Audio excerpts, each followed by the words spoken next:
Yo, yo, yo, what's happening, people? Okay, we is live right now. Ben's in the house right now. It is 10 minutes past 8 p.m. right now. On the 4th of September, 2023 right now. It is Monday right now. I'm about to continue with Arnie season, the running man. Whew. I have to do a little bit of running myself, actually. Not too much, but just a little bit. But we here right now. How's everybody doing? Let me switch over to this screen and chat to y'all for a little bit. So how you doing, Ben? How's you doing? How's your day going? How's your day been, Ben? Appreciate you joining this live stream, Ben. I'm watching The Running Man on Amazon Prime. Well, not Amazon Prime. It's on Amazon, not quite Prime. It's a premium movie, so you gotta either buy it or rent it. I decided to buy it because it's only $5.99. I figured that's a good price. I can buy it for $5.99. I don't mind that. You don't have to buy it or rent it, of course. If you don't want to do that, it's all good. But if you do get it, or if you have it, then get it ready on 0. Let you know to press play. But if not, still come along and have some fun. I'm all good, thanks. How about you? I'm doing okay. Right now. Just had me a driving shift, which is why I was kind of in a little bit of a rush back. I finished in a decent time. But yeah, it's just the drive home is all. Just drive home is all. I got back, and I think I got back about 7:45. So it was like getting stuff ready, trying to get stuff ready for 8. That didn't happen clearly, but I wasn't too late, so it weren't too bad. But yeah, I'm okay. That's been pretty much my day. Um, I found out actually that I might have been wearing my Fitbit incorrectly. I'm not sure that I have been, but I read some stuff and talking about how to wear your Fitbit, and it suggested that the way I've been doing it might have been incorrect. But to be fair, it was really talking about older Fitbits and not the ones that I have. So I don't know. Maybe it's been updated and the way I've been wearing it has been fine. But I guess I should try and find out because if I've been wearing it incorrectly, that could be a little bit of an issue. You know, giving me incorrect readings and stuff. So I'm gonna have to find out if I've been wearing my Fitbit watch incorrectly or not. And if so, then I'm gonna have to adjust that. And if not, then it's all good. But I'll find out some other time. We're about to start this movie night right now. We're about to get into Running Man right now. So yeah, we could find out another time. Did you get extra shifts at the weekend with the train strikes on Saturday? So the way cab driving works with Uber, it's not so much you get extra shifts because you just kind of go when you want to go. So I'll start when I want to start, and I'll stop when I want to stop. You know, and I typically work weekends anyway, so that be my thing. Like I choose to work weekends. I don't have to, but I generally choose to because typically weekends are, um, you know, good work days in terms of earning money. In terms of the train strikes, so yeah, they do help. I mean, certainly anytime there's this train strike, it can put a few extra bums on seats for sure. Um, I'm not sure it makes a massive difference in the grand scheme of things, especially on weekends where it's generally quite busy anyway.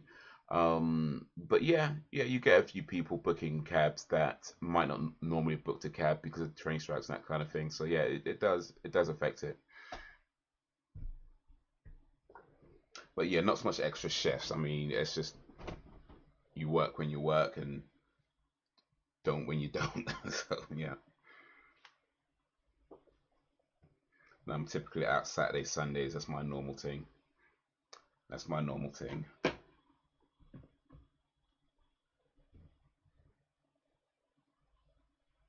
I'm not sure if I've asked you this actually. If I have, sorry if I forgot. But what do you do for money?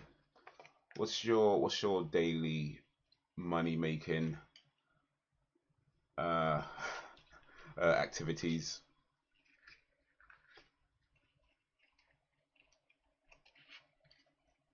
I mean, assuming you don't mind sharing that information. if you do mind sharing it, I'm just gonna assume that you're like a gigolo or something, you know what I mean? Male escort. Hey, I'm not judging. I'm not judging. We all gotta do what we gotta do. We all gotta do what we gotta do. You know?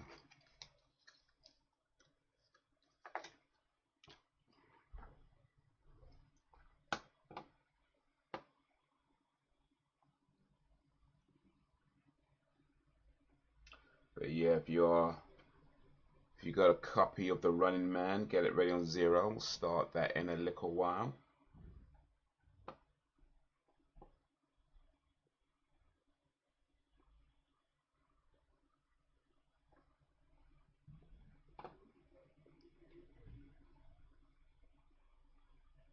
We'll start the movie in just a little bit. Continuing with Arnie season.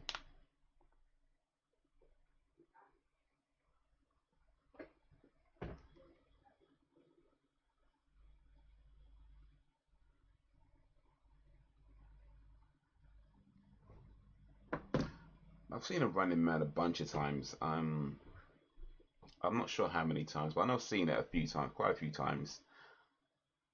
I don't remember the first time I watched it, but it would have been 90 something, I'm sure. Would have been like, I feel like I maybe rented it on VHS back in the day, you know, something like that.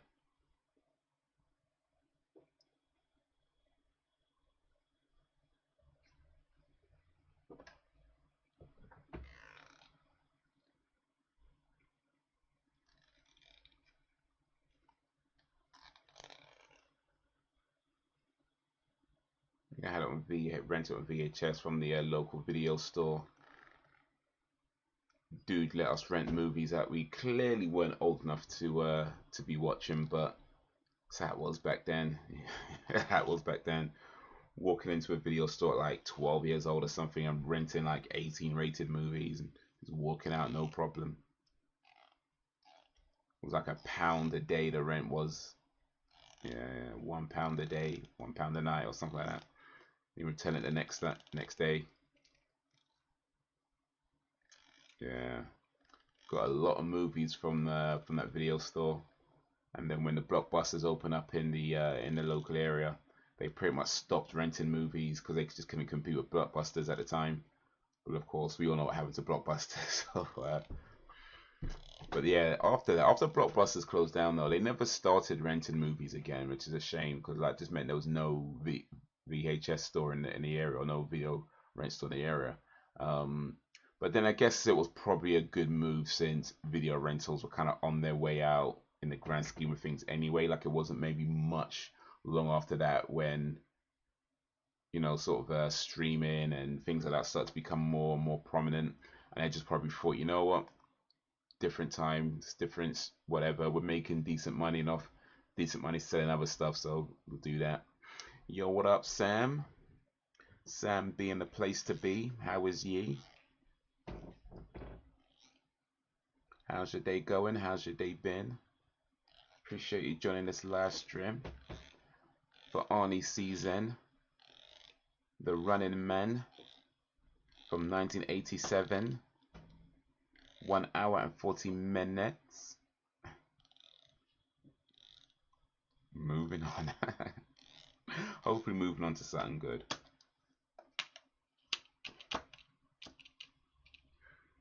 But yeah, how you been, Sam? Well, I've been alright. I've been alright.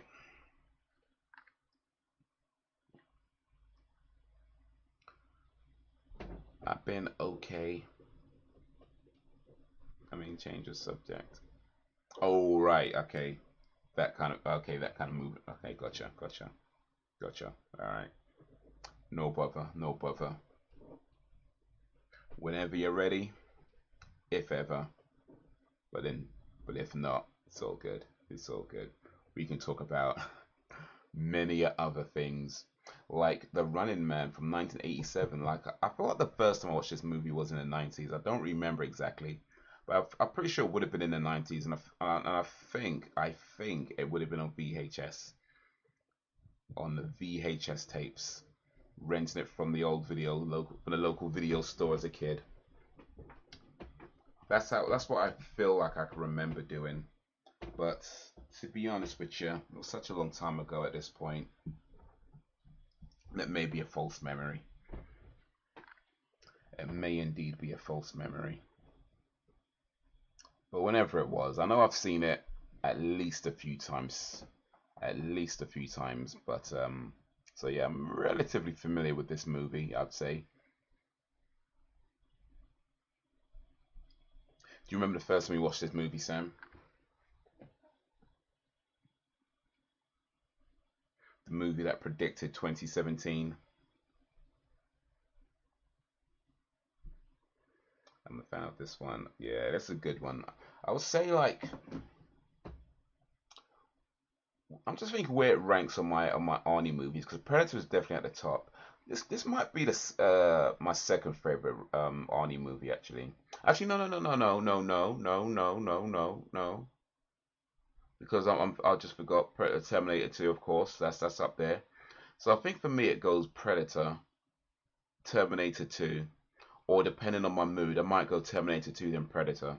But I think generally speaking, I'm gonna go Predator, Terminator 2, and then probably Running Man after that. So I feel like this may be my third favorite Arnie movie, unless I'm forgetting something. Unless I'm forgetting something. This might be my third favorite Arnie movie.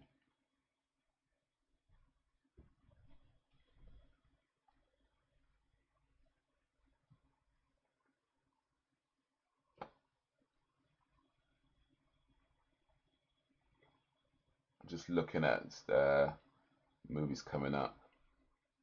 Yeah, but I'm gonna go third favorite because after, I mean, there's some good ones. Don't get me wrong, but I think I'm gonna go third favorite for Running Man. I feel like pretty much late '90s and onwards, like he did some good movies. In fact, he did some great movies, but I don't think they hit as hard as like his '80s and some early '90s movies. So yeah, third favorite for the Running Man. Yeah, I was young when I saw this. This on his best performance, no, but the story was very good indeed, and it's super cheesy. Yeah, and it's got Yaphet Kotto in it, who's one of the greatest actors to ever do it. Like Yaphet Kotto, I don't know if he starred in many movies. Like I'm sure he starred in a few, but he's like old school actor, and like he did a few. I feel like he did like one or two James Bond movies. There was a TV series he did in the '90s, I think, some cop show, Homicide or something like that. I didn't actually watch it. And he did a movie in the '70s, I think, called Blue Collar with Harvey Keitel and Richard Pryor. That was a great film.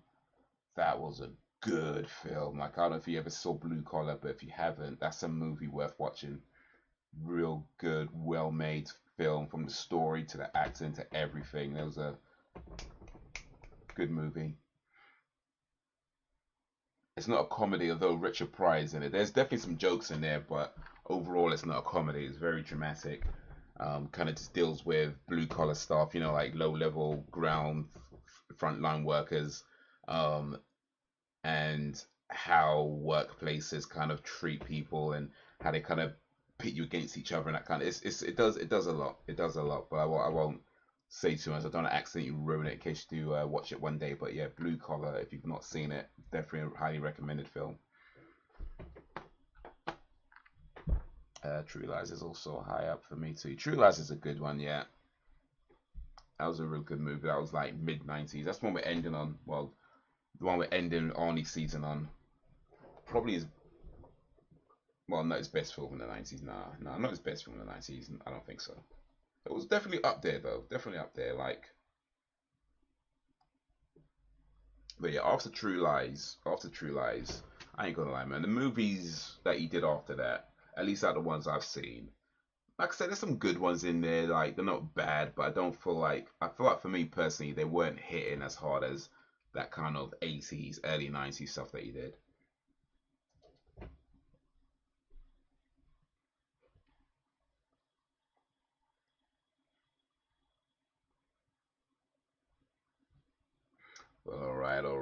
right. I guess we need to get this started. So hopefully you're ready on 0. So we're about to do the countdown.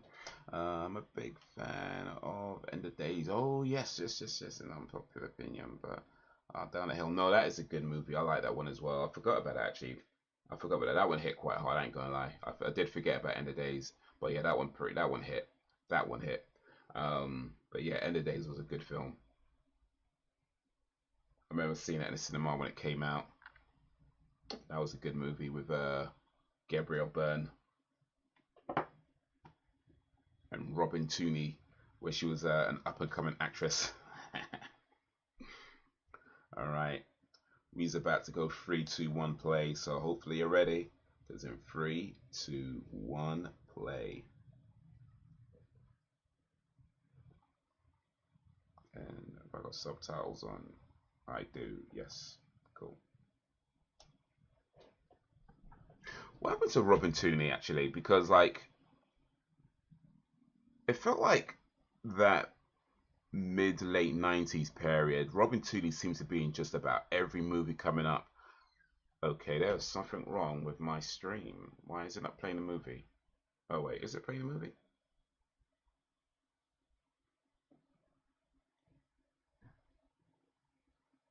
It's playing the movie, but it's very stuttery, which is weird because the music is coming through okay, but the visuals are like not.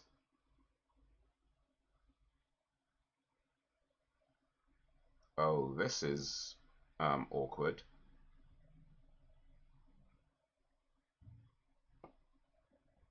All right, I've paused. Yeah, okay. Let me try and reload this because something went wrong. Now the audio is coming through fine for me, but for some reason the visuals are not. So I'm just gonna reload this and see if that solves the issue. Okay, here we go. All right, so let's rewind back. Sorry guys, some kind of tech issue, but let's rewind back to 0. Give you guys a moment to do that. We weren't far into it, so hopefully it was not too much of a disturbance. Let's go back to 0, and then we'll start the countdown again. All right, so if you're ready, 3, 2, 1, play.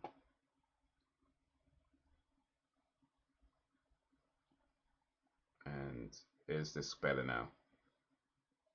Push. Oh, flipping out. This. Okay. I think it's okay now on my end, but okay, I think it's okay now. I might be 10 seconds ahead of everybody else, but cool. It's fine. It's fine. It's fine. Something weird happened. I'm not sure what caused it, but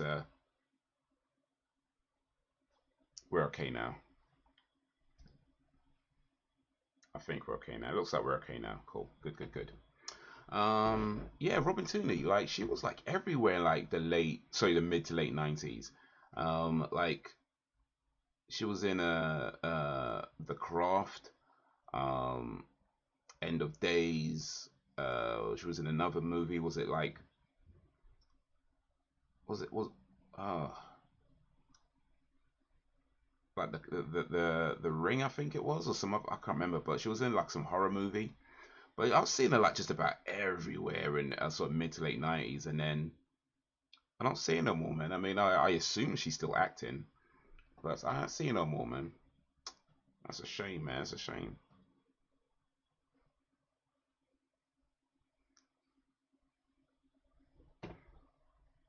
You say watching with subs, but the kids always have subs on now. It's habit. I leave them on, yeah. I kind of prefer it these days when I'm watching movies, or shows or whatever. It kind of started when I used to like watch stuff while I was on a train, and even though you got your headphones in, because the train's making a lot of noise, it can be difficult to hear what's being said because of so much noise from the train. And so the subtitles kind of helped, kind of keep up, and that it kind of started that way for me. And then even though I'm not using the trains as much, it just kind of stuck from there, and I was like, all right, it comes in handy.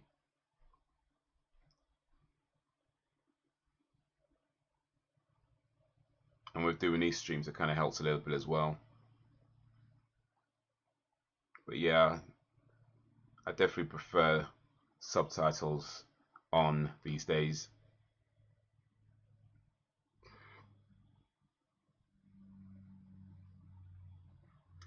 Yo, Ben. Ben is back.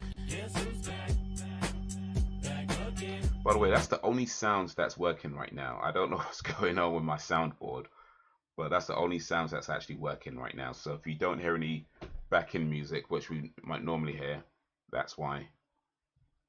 I have to figure out what's going on with my soundboard and fix all the other sounds. But literally well, it's not the only sound, but that's the only sound that I use that's working right now.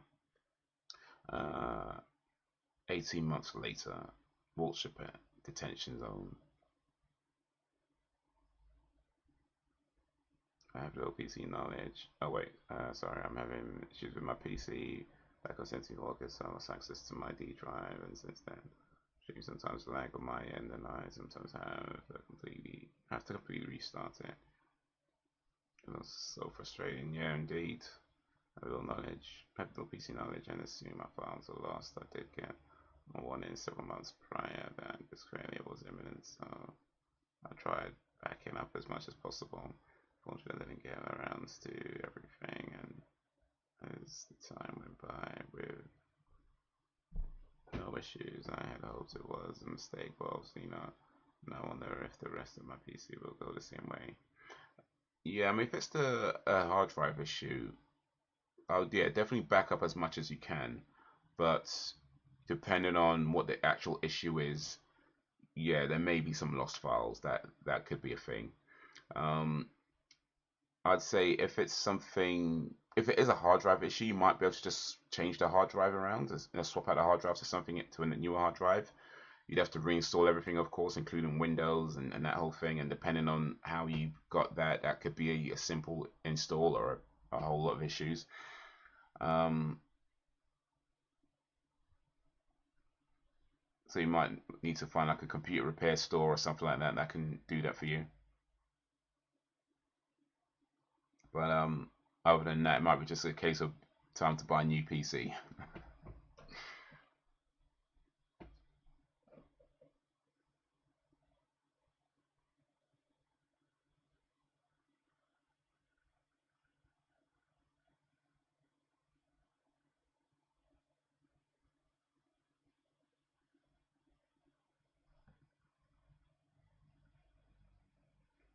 Yeah, I was thinking, what I may have to do.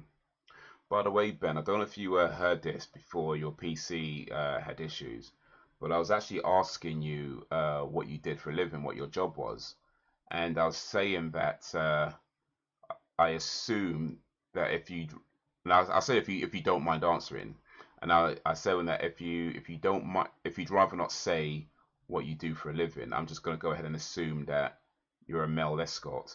So since you didn't answer the question, I'm assuming you're a male escort. In fact, you just put B right back in the chat right now, and I started talking about it again. So yeah, I'm pretty much assuming you're a male escort, Ben. By the way, I'm just going to go ahead and assume that you're a male escort, that you're a gigolo, you entertain the ladies for a living. And look, I'm not judging. I'm not judging. Like I say, we all gotta do what we gotta do. But just so you know, if you can hear me, I'm pretty much assuming that you're a male escort. Did you see Dax had done a Richmond North or Richmond remix? Well, I saw it had a look. Well, I saw it had a look in the comment section and saw someone we know comment on the vid saying it was ass. Okay. Dax. I know of Dax. haven't listened to a lot of his stuff though, so no, I haven't heard the was it Richmond of Richmond, was it what's it called, Richmond North of Richmond? Okay, no, I haven't heard that. I don't even know if I've heard an original of that song actually. I don't think I've heard that song at all.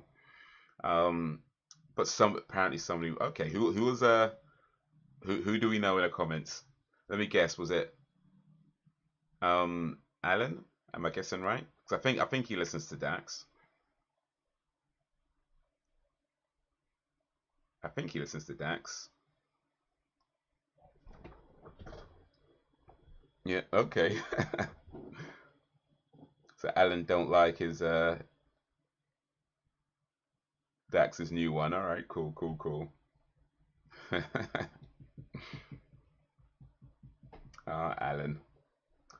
I mean, I've listened to some of Dax's stuff. I've heard of maybe I don't know, like maybe two, three of his songs, and I thought they were okay. Like to be honest with you, like they I don't well clearly I didn't like him enough to want to keep listening to him, but I thought they were okay. Like definitely wouldn't say ass like that. I wouldn't say they were ass. They were okay, but I haven't had this new one, so I reserve judgment. I reserve judgment. Oh no, Chico won't get away with it. Oof. Look at that head explode though.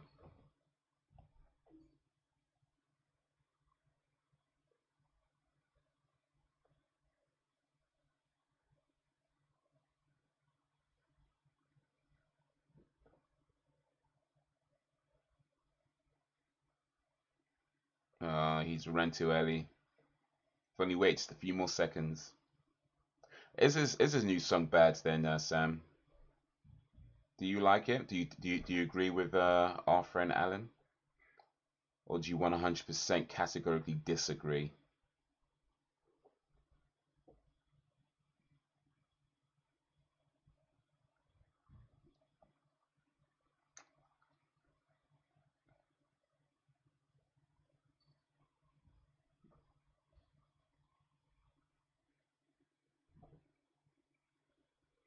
It's about night wish fans welcome to announces work telling him it's us. Oh yeah, I guess there is that. I guess there is that. Yeah, I mean, my thing with when it comes to these sorts of stuff is like, if I come across a song or a video or whatever that I don't like, I'm just gonna leave it. Like most times, I don't even click the dislike button. I'm just gonna leave it alone. Like I'm not gonna comment. I very rarely click a dislike on a video. Like I don't even know how many times I'll probably click a dislike on a video like less than 10 times ever. Like literally ever. Actually, no, maybe that's not exactly true. I mean, going back in YouTube history, there's probably more than 10. Anyway, the point is, it's, it's very, very few times I've clicked dislike on a video, and certainly in the last, I'd say about 5, 6, 7 years, maybe once, if that many, once or twice, if that many. Like most times, if I don't like a video, I'm just moving on. You watch it, didn't like it, I'm moving on. I don't need to comment, don't need to say nothing. But yeah, I think when it comes to artists, especially though, like I'm very reluctant to criticize an artist unless I feel like if I know them personally and I know what they're trying to do, and maybe I feel like it's not working, then I might say something. But if I know them personally, I'm probably gonna message them directly. I wouldn't do it public, but yeah. Different folks, different strokes, isn't it?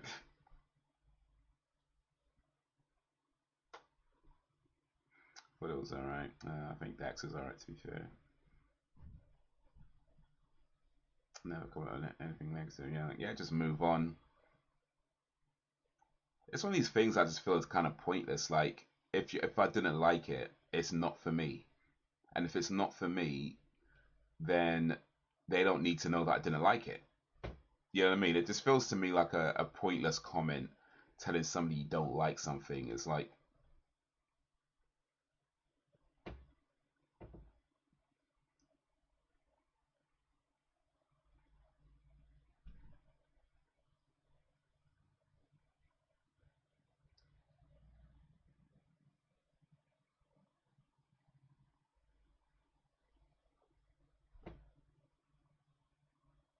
low foreheads, you know. Man called them low foreheads, raw.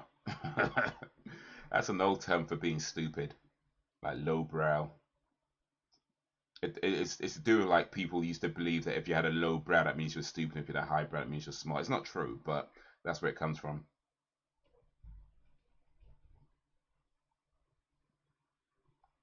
Music is subjective. Just because I don't like it doesn't mean it's trash. It's just not for me. Yeah, indeedy do, indeedy do. And I get it, of course. You know, when you put anything out on the internet, people have a right to voice their opinions, whether it's good or bad. I get that. You know, it's just for me. I just feel like it's an act of futility telling an artist I think their song is rubbish. You know, because if I genuinely thought it was rubbish, and if I genuinely believe that, then all it really means is that they made something that wasn't intended for me.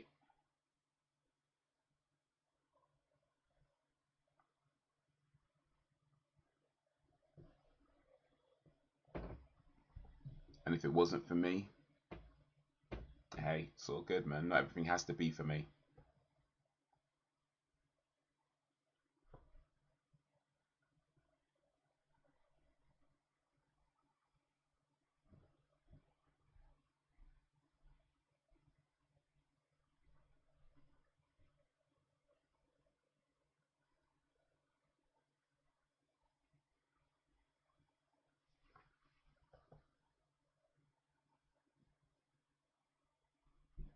But yeah, Mr. Alan Evans.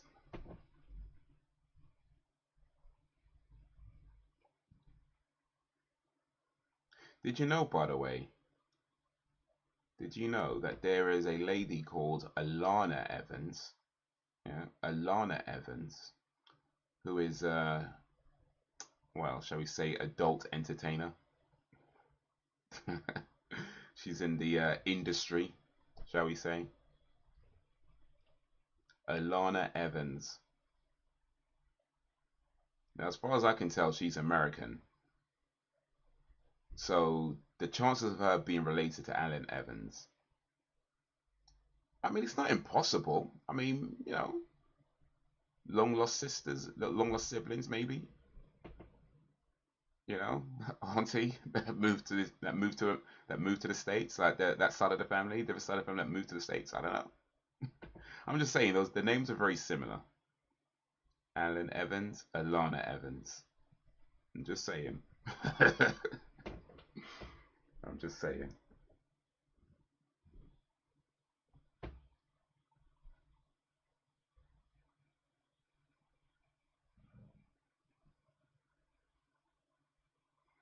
Yeah, it's not like they have done songs I don't like. Doesn't mean it's trash. Yeah, indeed. I always find it weird when you have fans of an artist who, you know, criticize that artist for, you know, selling out because their music has changed over the years. And it's like, well, what do you want them to do? Do you want them to just make the same types of songs over and over again and never evolve? Like, how is that? I feel like that would be selling out. Like, if all you do is exactly what your fan base want you to do, then you're not really being true to yourself at that point. And if you're not being true to yourself, that to me is selling out. But when you're like, you know what, we're in different places now. We're in a different part, we're different places in our life. You know, personally, the things that inspire us are different than what it used to be. The music is gonna reflect that in some way. So the fact that your artist is making different music or different styles of music or having different, you know, maybe talking about different things or whatever, that's a good thing. So that shows that they're developing, that they're evolving, and they're growing, and they're not just choosing to stay stagnant and do what they know works. You know, they're willing to still take risks and you know go out there. Yeah, of course, that doesn't mean you have to like it, but to criticize them for wanting to do something different, this feels like a it just feels weird to me. Like, what do you want from your artist? Genuine creativity or stagnant BS that's just been the same thing they've been doing for the last 20 years. Look at that moustache on Arnold Schwarzenegger's face. Raw. They really want to make him look like a criminal, huh?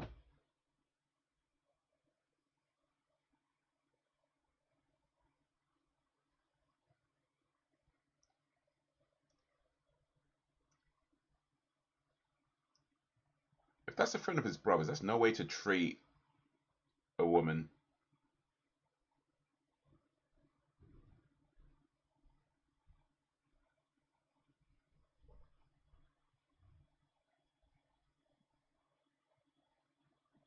There is stuff I've noticed. There's stuff I've noticed, but I don't wanna say it because it looks like I'm bitching.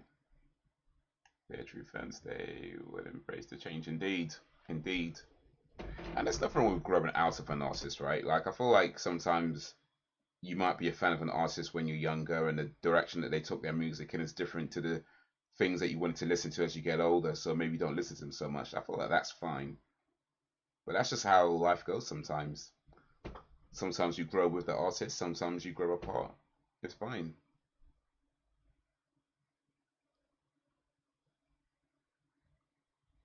It's fine. It's fine.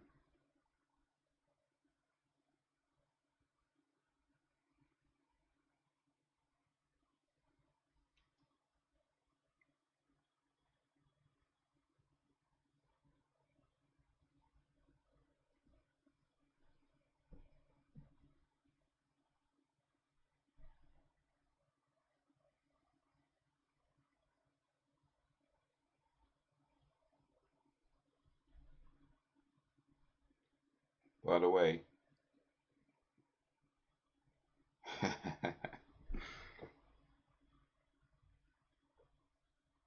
we'll see if this works, but if Alan turns up in the chat, I wanna try something. I wanna ask him about that Dax song.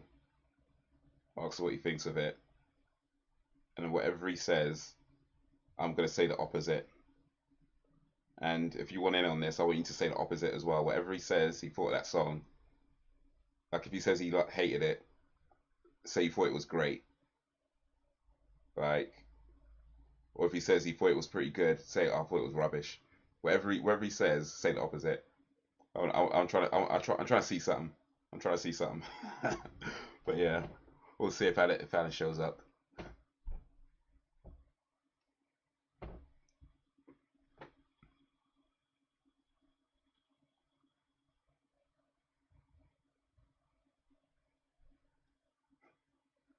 Awesome.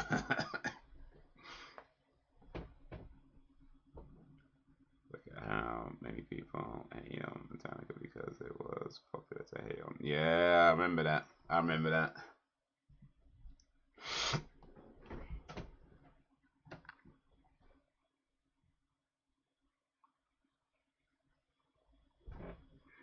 You know this stuff too, or is it just me? Yeah. I'm guessing we both noticed it then.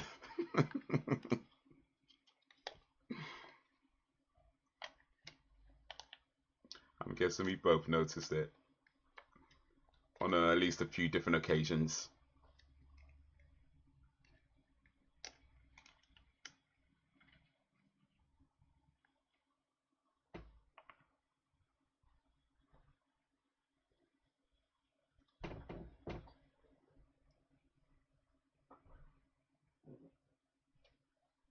This girl's fit, though, I ain't gonna lie, man. This is what, 87?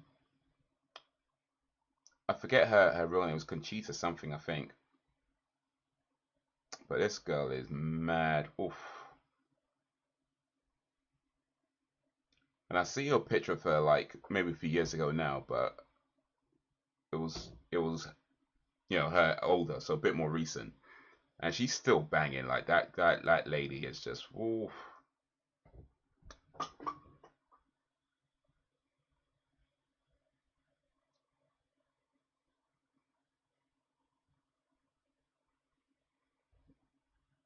And she's got to be, what, 60s by now. But yeah, she looks after herself good. Just saying. Just saying.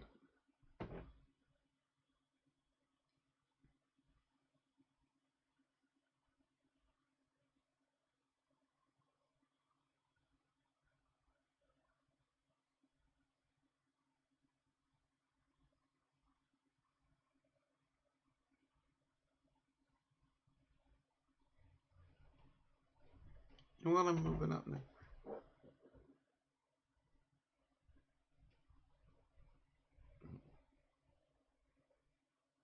Just let them through without a pass.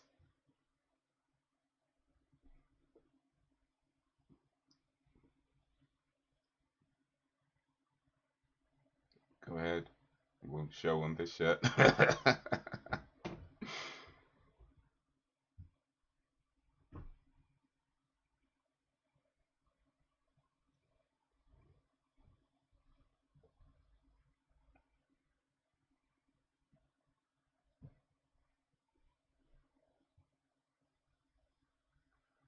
I've done some bandwagons in the past, but then I got a life.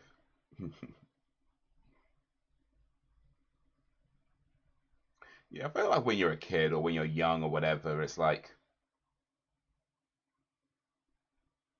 you do stuff that, even at the time you probably know it doesn't really make a whole lot of sense to do it, but for some reason you do it, whether it's peer pressure, whether it's just being at that age where you're not secure in yourself and all that sorts of things. But, hopefully as you get older, like, you kind of come out of that and you kind of stand 10 toes down, as they say, was it 10, yeah, you stand 10 toes down on your thoughts, on your beliefs and your opinions. And of course, I get it. And by the way, I understand that opinions can change. I ain't saying that. Of course, opinions can change. And maybe you like something one day, you generally liked it one day, you generally didn't like it the next day. Like, that can happen. But it typically doesn't happen all the time. You know what I mean? Typically doesn't happen all the time. I like what I like, and I don't care how it should be.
Opinions have changed over time, or sometimes I went with pop opinion because I didn't like speaking my mind.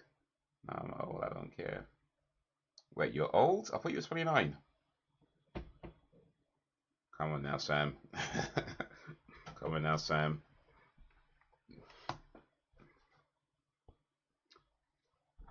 The old mind in a young body. Old soul in a young body. Feel old, yeah. I know them feelings.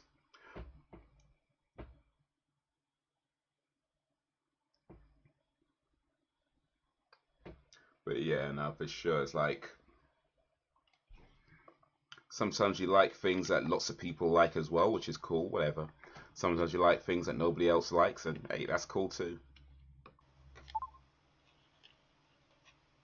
But yeah, then there's a point where if you constantly change, ooh, hello, oh, hit the wrong button. I think there's a point where if you're constantly changing your opinions based on what other people around you are saying, it's like, hmm, you know what I mean? Like, people who do that, it's kind of like, hmm. Hmm. All right. I'm not one to judge. I'm sure there's a reason for that.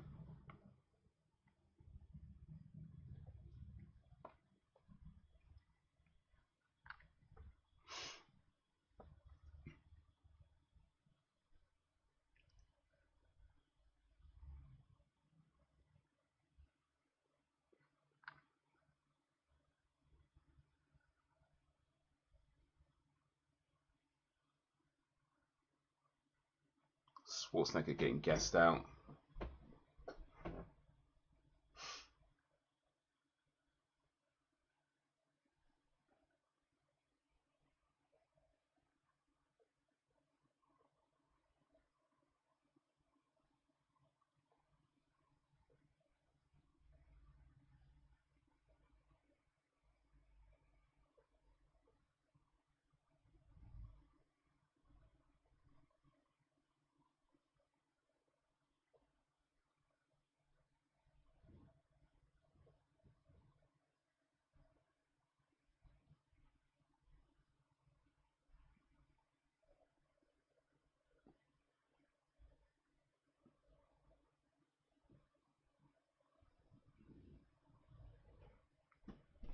She's starting to realize now. She's starting to realize they be lying. You'll call the right winger because I like Tom Mack. And I ain't American, and two, I ain't got to agree with him all the time. They like his music, get a grip. Yeah, people be weird like that, innit?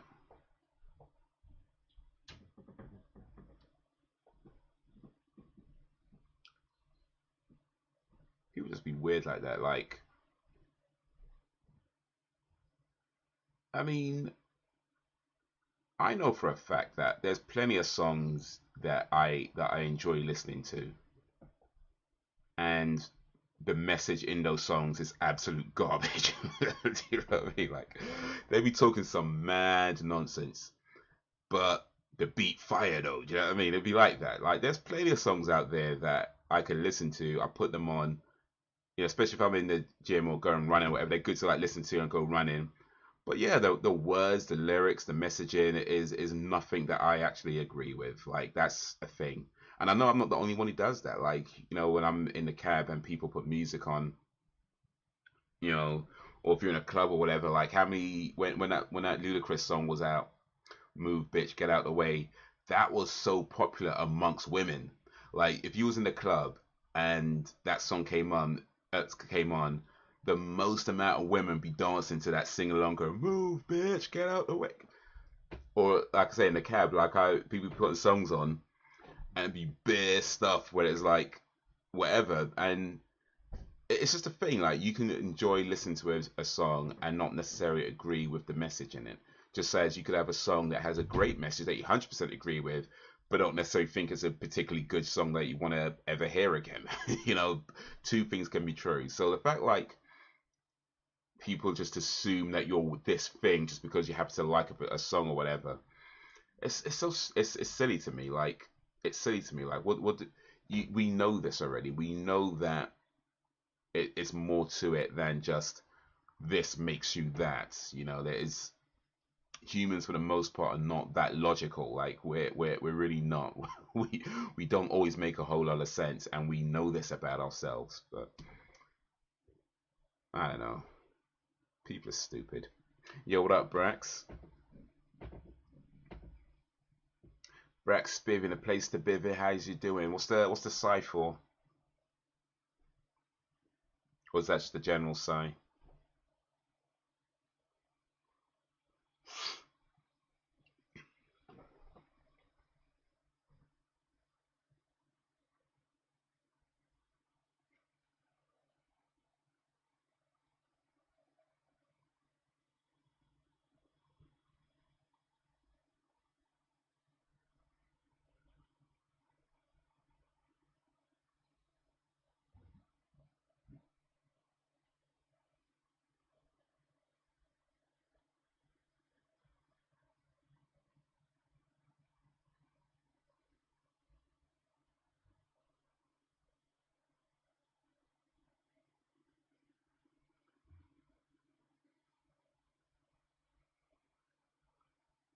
This lady's about to say the most toxic thing. What's this?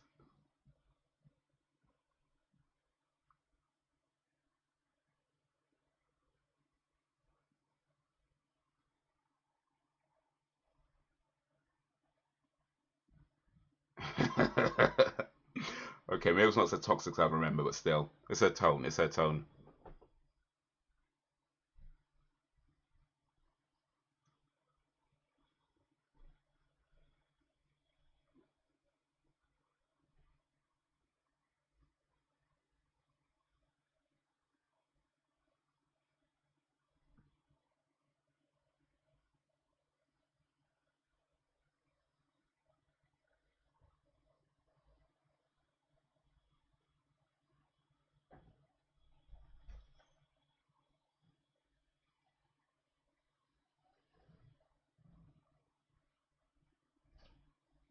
This film really did predict 2017 quite accurately, though. Like,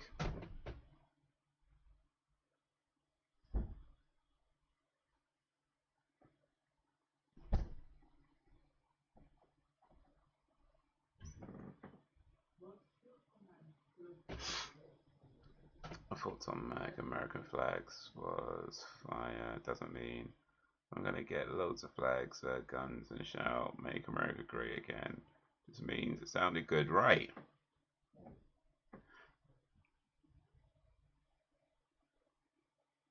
Some songs just sound good.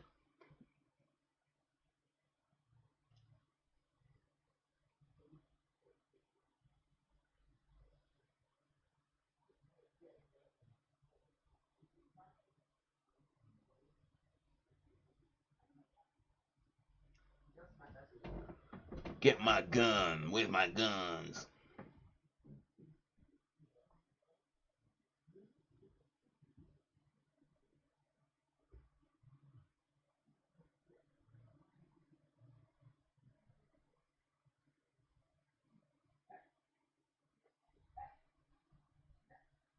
I might just piss people off. Keep pissing them off. You know what? If everybody likes you, you ain't real enough.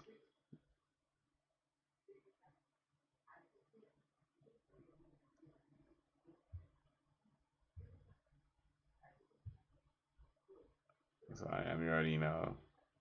I'm a pessimist.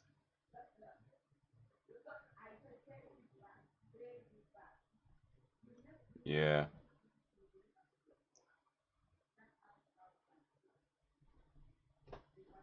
pessimist. I think that's like when you stand too far away from the toilet. No, you piss and mist. Oh, damn it, my sounds don't work.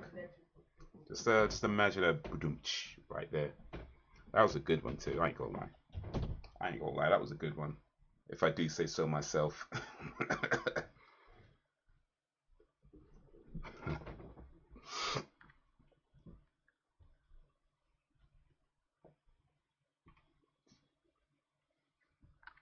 Thank you, Sam. Thank you, Sam.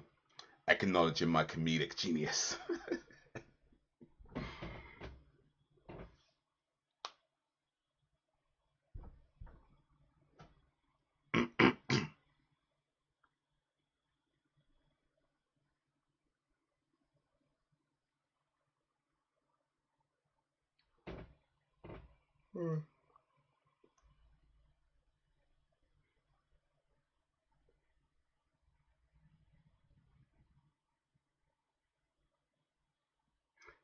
Yeah, network television lying to the people about what's going on in the world. Oh, they predicted that very well. Though to be fair, they've always kind of done that. So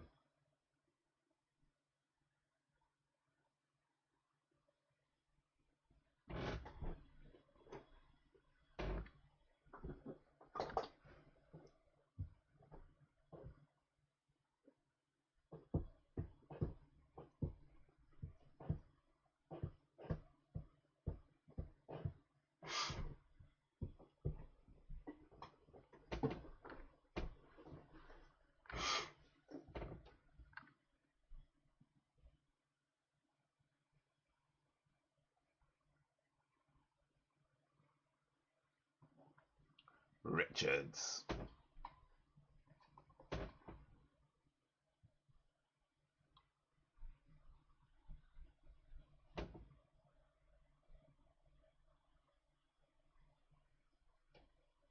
So this lady works in the network, right? Surely she knows the lies that happen anyway. Like she must know. Maybe she's not involved with it directly, but she must know, right? Can't be this can't be new to her.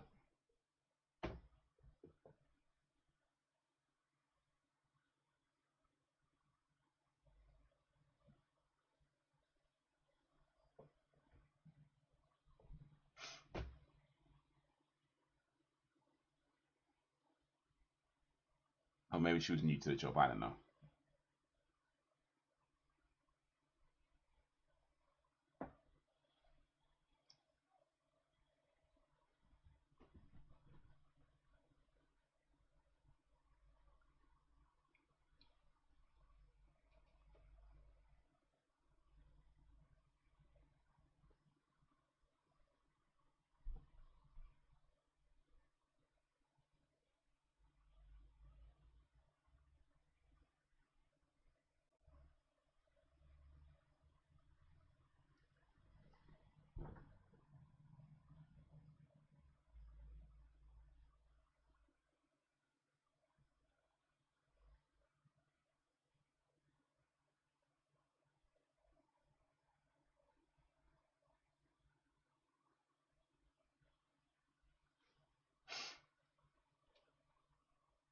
No,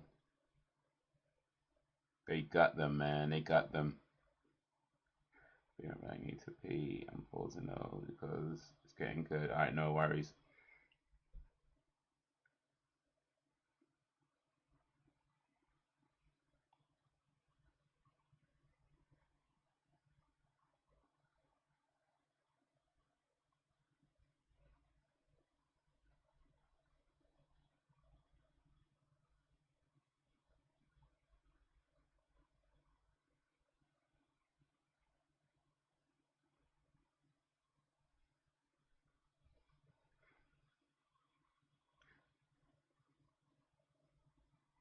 So how's your day going, Rex Spivey?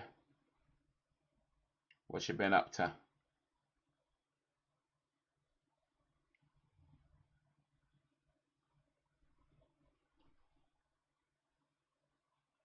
I'll be back. Only in the reruns.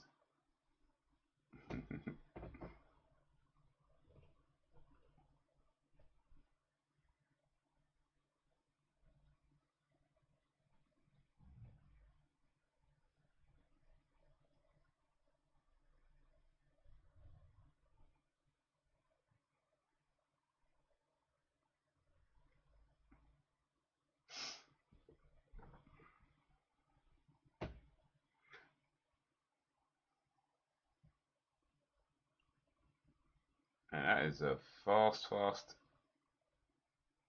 like a bobsleigh.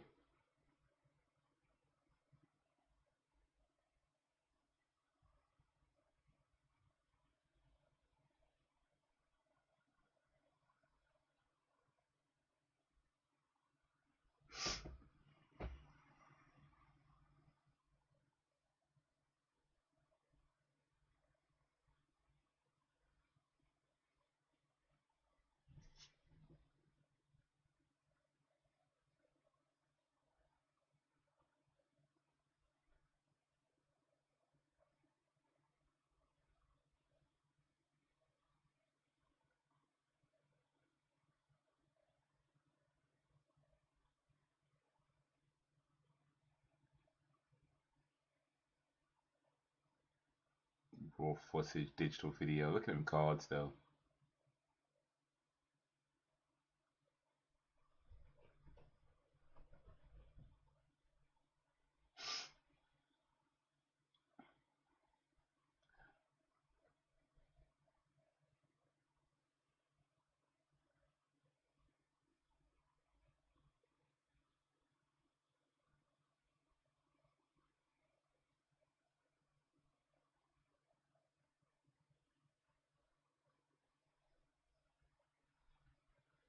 She gonna be on TV.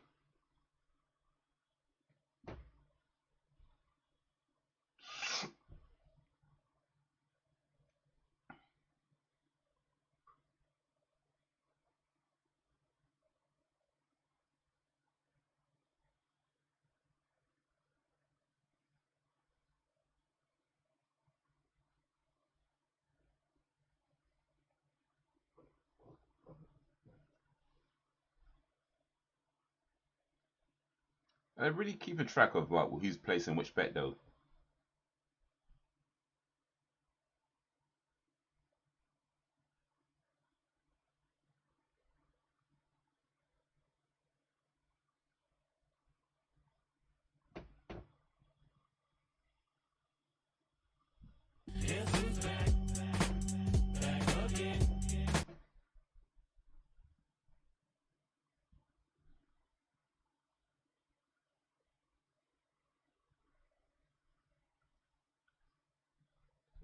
Call him big and cuddly though.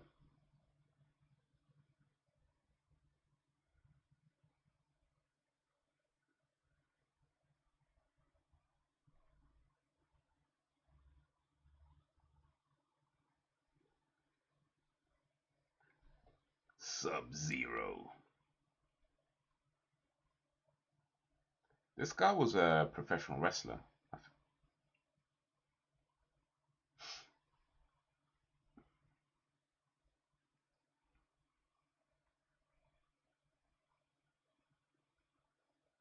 I was seriously debating myself if I could hold that P in. I guess could and should are two different things. So maybe you could have, but don't mean you should. You know what I mean? Holding your P too long might not might yield some undesirable long-term effects. My voice is breaking. My bad. Sorry, going through puberty.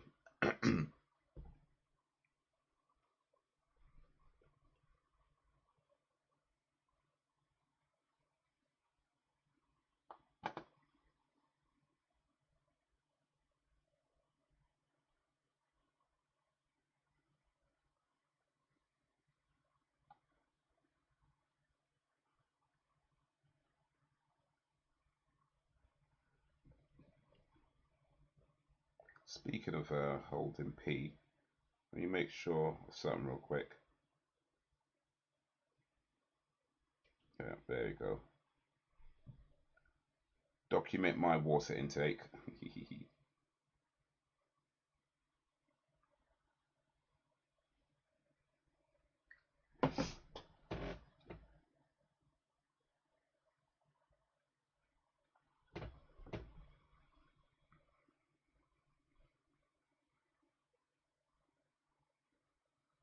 I think the longest I've ever held my P that I can remember that I know of is somewhere between 8 to 10 hours.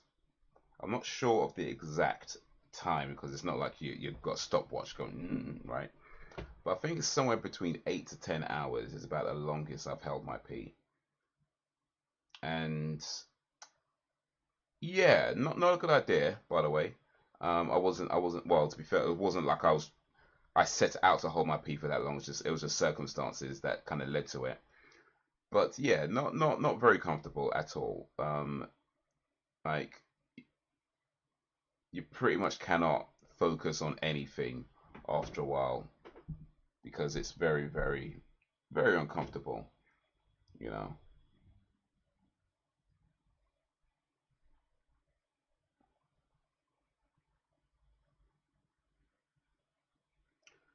I gotta hold of my pee now. My bladder has aged. Oof. Bladder had enough. I was like, no, can't keep doing this. You might have to start carrying around a bucket with you just so you can be like, save having to get up all the time. Just keep a bucket next to your seat. My day is the usual. Alright, cool.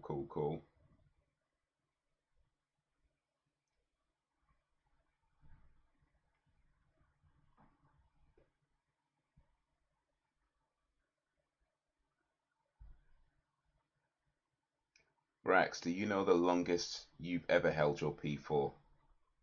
And if so, how long?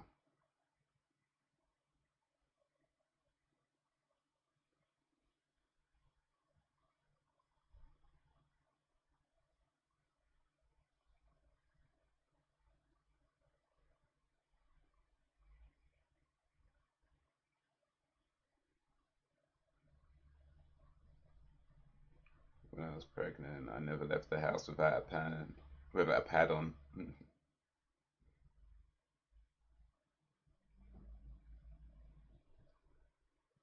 Well, just in case.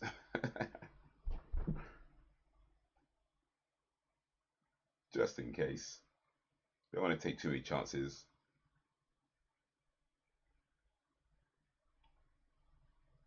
And also, as an added bonus, if the baby came early, you got something to catch it in, right?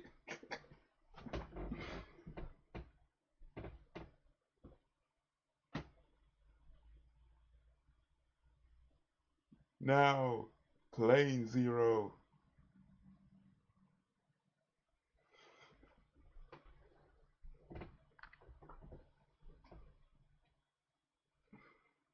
Look at that shot though. Like, why would a camera be behind them like that to get that shot?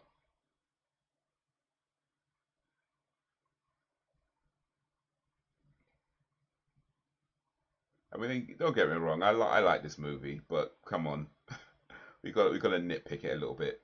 Like, why would the camera be right there to get that shot? It's supposed to be a TV show that focuses on these guys getting killed, not these guys looking cool.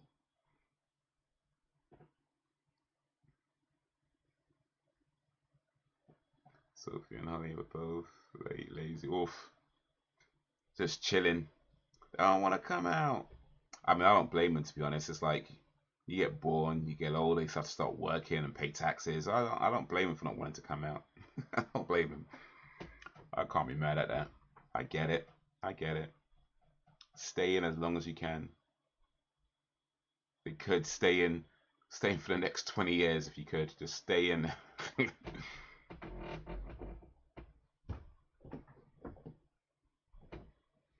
Eventually, you have to start making your own food, and it's like, man, cleaning up after yourself. Yeah, I don't blame you for wanting to stay in there. Just chill and have no responsibilities. That's a good life. That's a good life.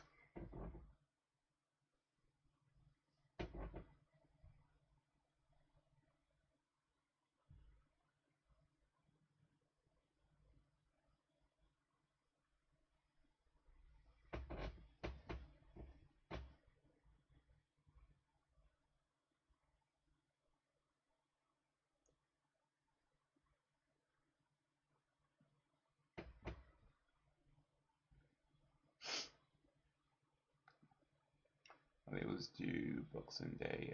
She came New Year's Eve, and Sophie was a whole week later.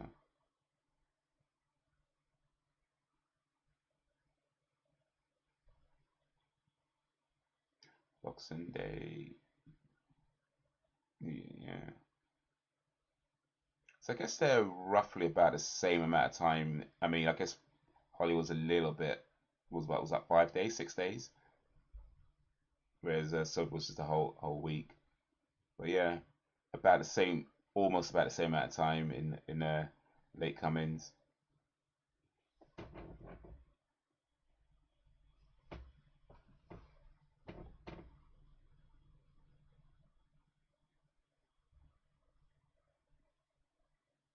But yeah, I don't blame Holly for holding out till New Year's Eve, because if you're born on Boxing Day, it's like you're getting your presents when everybody's trying to pack up, which means you probably just end up getting crappy presents. Because it's like, I mean, you just had Christmas and now it's your birthday. Everyone's all excited for Christmas, and your birthday's afterwards, and no one really like paying attention to it because they're all packing up their presents and packing up boxes and stuff like that and putting things away. And you're like, well, it's mine, but yeah. So I get it. I get it. That makes sense. That way, people can have Christmas, get excited with that, get over Christmas,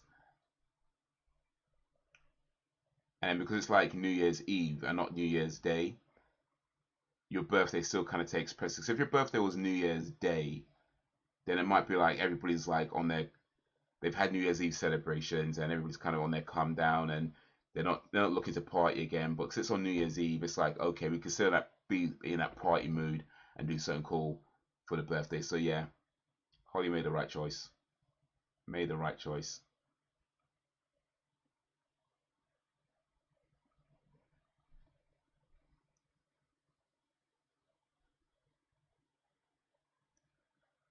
Family on Elliot signed on Happy birthday. Because it's too close after Christmas.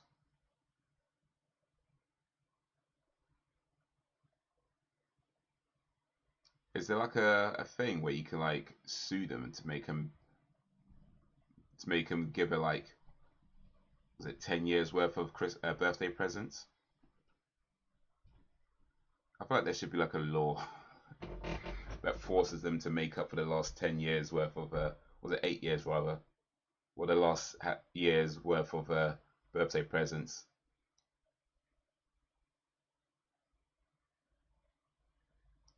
And because they did it late, they got to now spend at least £100 on each present, at least.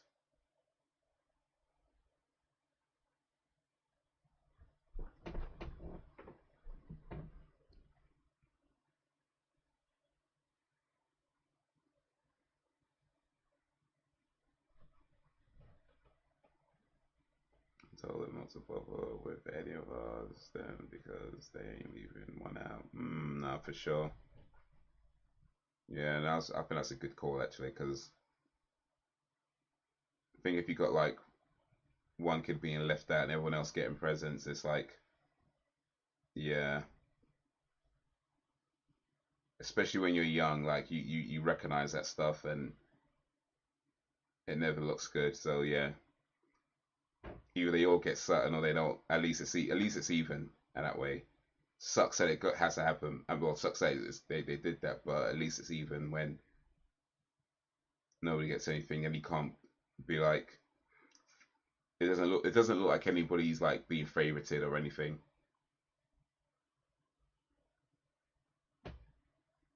So yeah, good call. Good call.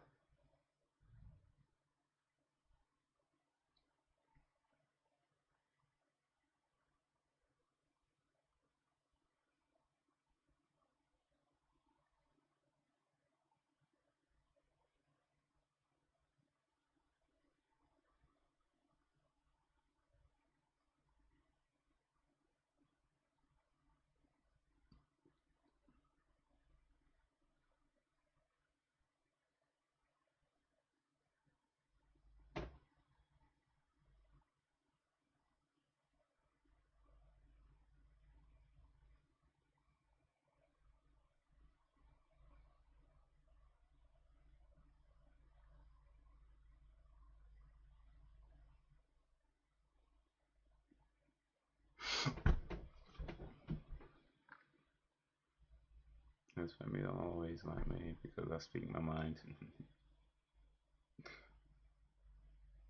And keep speaking your mind. Keep speaking your mind.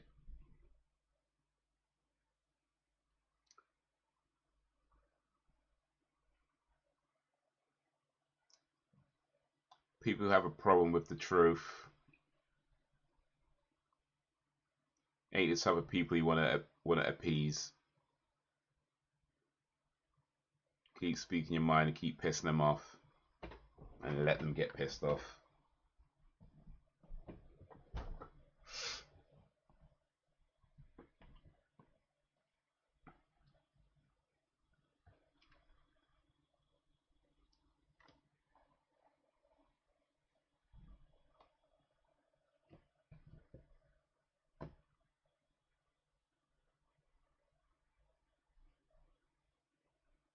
Ain't got time for that crap, indeed. Indeed.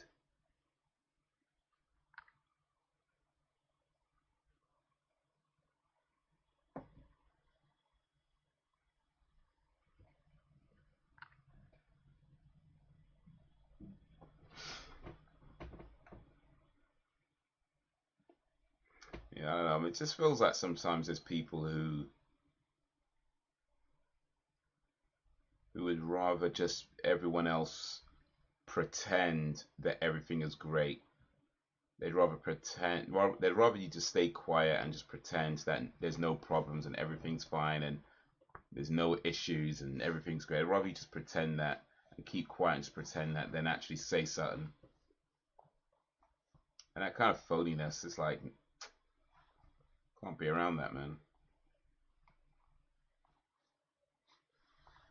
Because it's like it's like one of those situations where you talk about, the elephant in the room, when there's like a clear problem that everybody knows about, but nobody wants to say anything.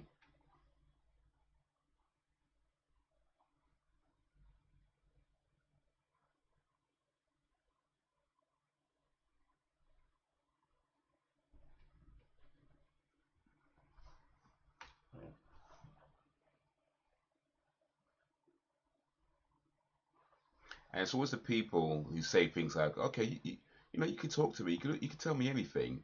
You can tell me anything. You can talk to me." It's always them ones. They say that, but then you can't tell them nothing.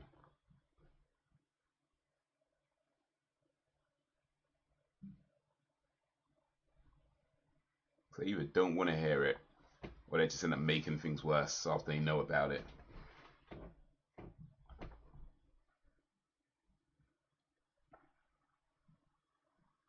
And it did one of the days. He all messaged me though to see if I was alright and slagged him off. I was like, messing with that bullshit. You don't even like me.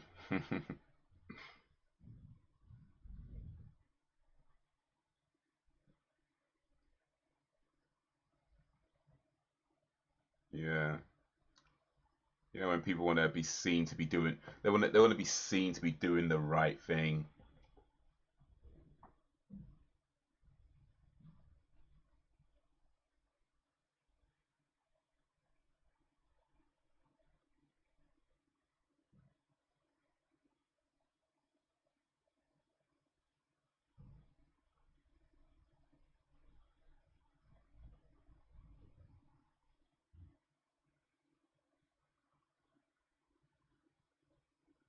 So I can't remember like this lady. I can't remember her name right now, but she was like on Big Brother, I think. Jane Goody, I think her name was, something like that. And at the time, everybody was slagging her off. Everybody hated her. They didn't like her for whatever reason. You know, she said this thing they didn't like, said that thing they didn't like. Everybody was slagging her off. Then when she got cancer, it's like everybody starts talking about it like she was like the nicest person ever, and it's like, nah, which is it? Like, which is it? Same people slagging her off, and now like, oh, she was such a lovely. Like, nah, wait a minute. It's like one of those things where it's like when there's some kind of tragedy or something goes wrong or something bad happens, something sad happens or whatever, and it's like everybody wants to now be all kind and sympathetic and whatever, and it's like, well, where was this before? Because before I was the devil, and now it's like now you want to be my best friend. It's like, nah, keep that, keep that. When Johnson the B come, yeah. And that other one, what's that other lady? Caroline Flack. Like when she committed suicide, and everybody was all like, "This is why you need to be kind to people because you never know what people's going through." And then it's what, maybe a few weeks later, a month later, they're back to slagging everybody off on TV, and it's like, bruh.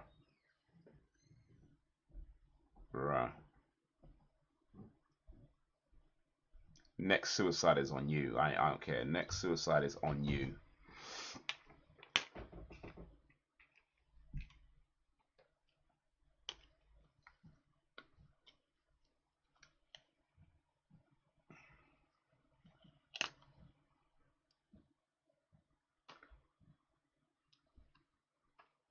What happened to Buzz? Or you had to split.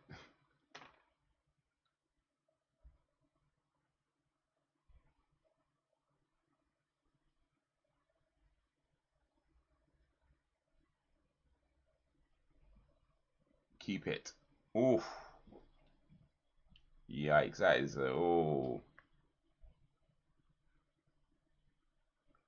that is a nasty way to go. Ooh.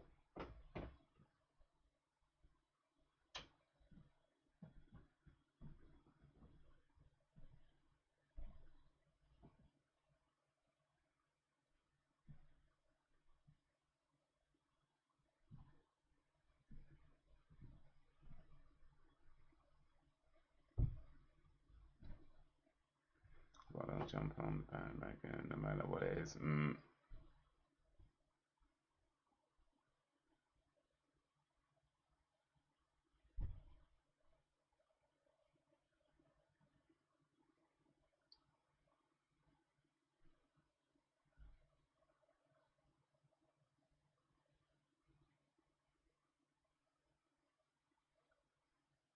Oh, electrocuted by a Christmas tree. Look at that pose though. Like, come on, come on. They know what they're doing. She fell on the floor like that. Really, they know what they're doing.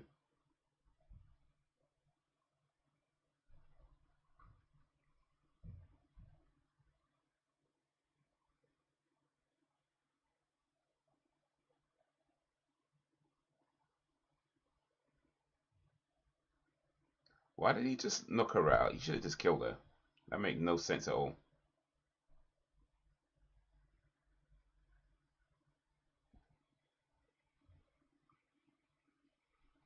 Would that be a George Floyd or if it go full case? We don't know.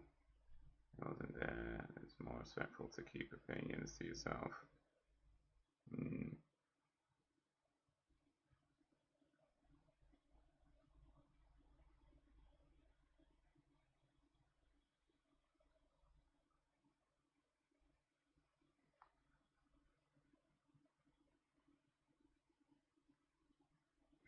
Yeah, Philip Schofield though. well, well, like you say, we went there. Maybe, mm. But bruh.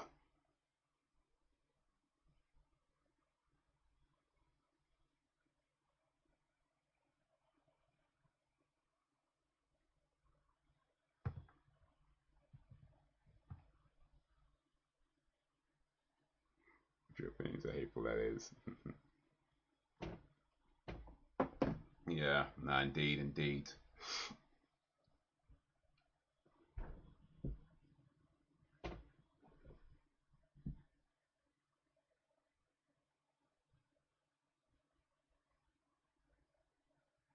But one of the problems, though, is that, especially online,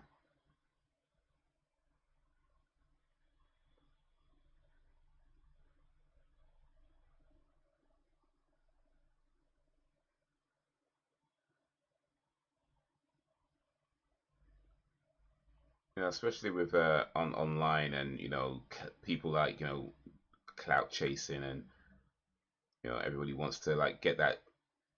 Yeah, it's a split, yeah. And everybody and wants to get that viral clip or that viral video or that viral comment or whatever. It's clear that the more outrageously controversial thing you say, the more attention it's going to get, right? And because of that, I feel like there's a lot of people out there who say the most outrageously disrespectful things, not necessarily because they actually believe it, but because they know it's going to get attention, and they know it's going to get them trending, and they could have that 15 minutes of fame, for saying that stupid thing. And I feel like on some level they gotta know that what they're saying is just dumb, stupid, highly disrespectful. But they're just so caught up in this idea of getting clout and getting famous and virality and whatever and all that kind of stuff that they just say anyway for the attention. Or I don't know, maybe I'm wrong. Maybe they are really that just disrespectful and don't know any better. Maybe. Maybe.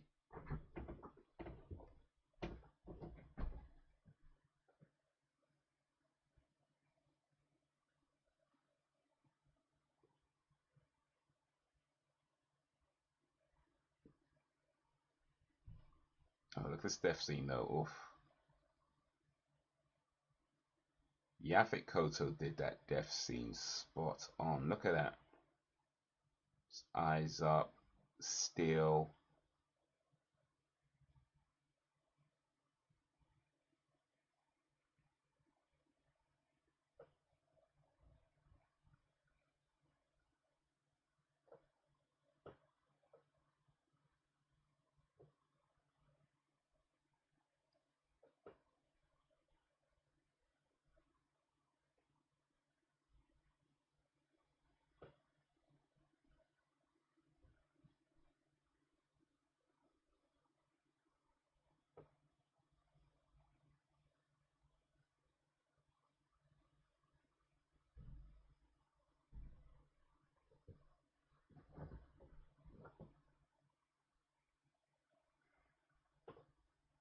I just can't understand that mentality where someone has died or someone whose life has been messed up. There is always more than that one person involved. Respect goes a long way. Hmm.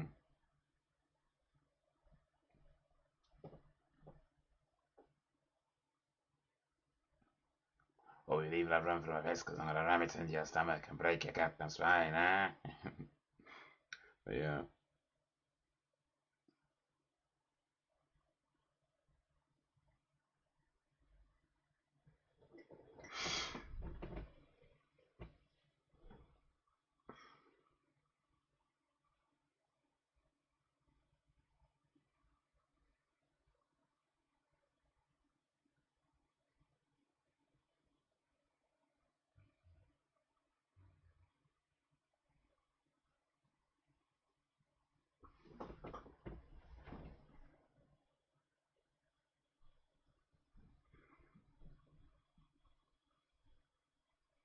No, but I've not seen or spoken to people in the longest time.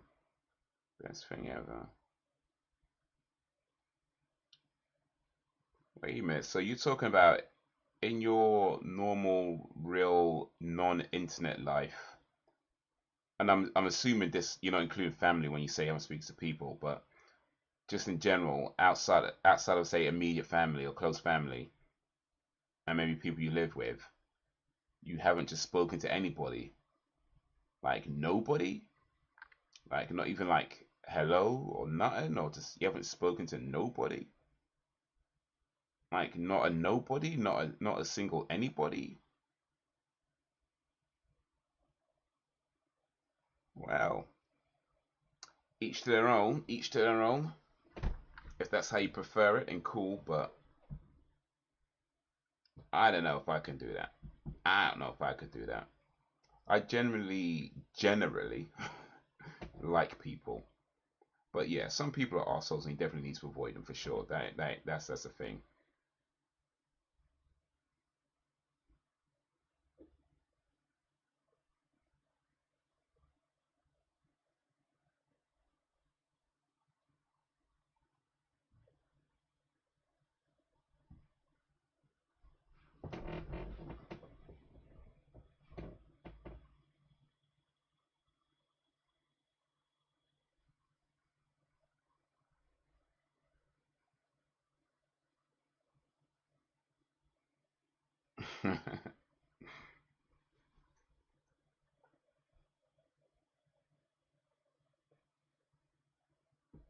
Right, some kinfolk included.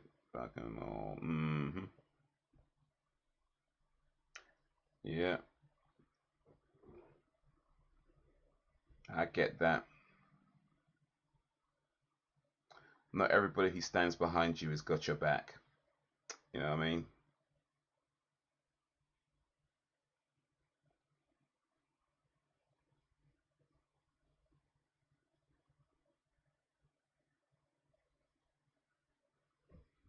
Guess again.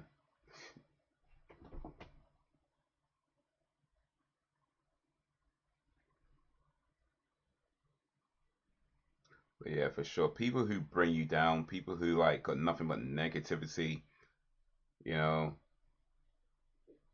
people who just like try to stress you out, or people who can't be happy for you, you know what I mean? Them people like that, limit your contact. Limit your contact.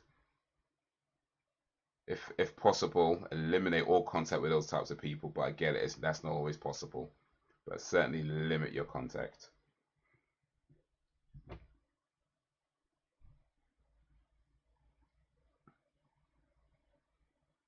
Well, you know, I'll be deep hate for so-called people anyway. So,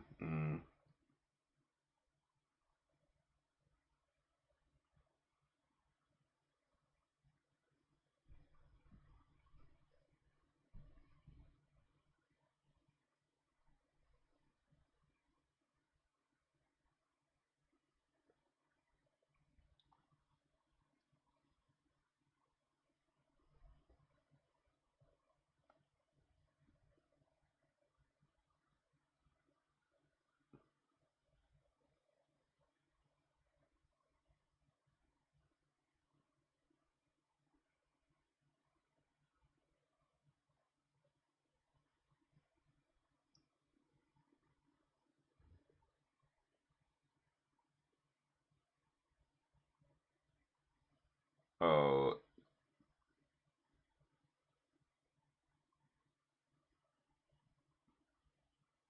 he set himself. Oh no, he didn't. I forgot about this. He just walked through the fire. When people start telling how genuine they are, I run. I'm always telling the truth. I'm a real person. I keep it real, 100%. I'm a good person. I'm such a good person. Look how good I am.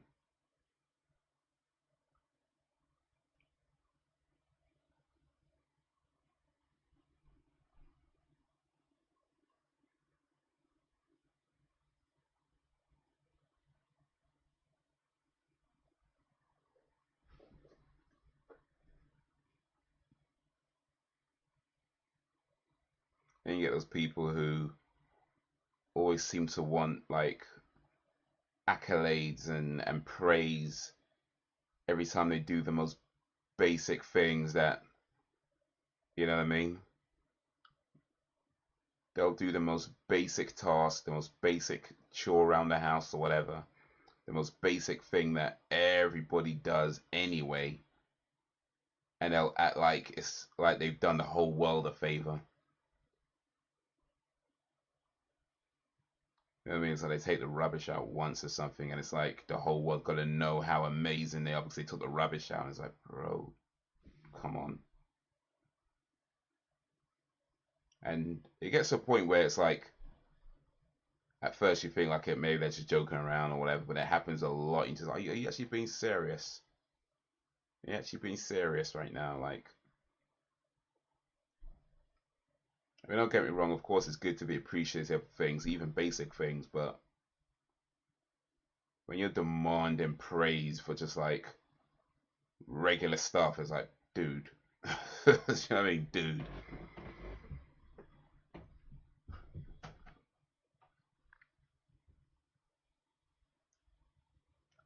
People don't feel the need to tell you how to. Yeah, indeed.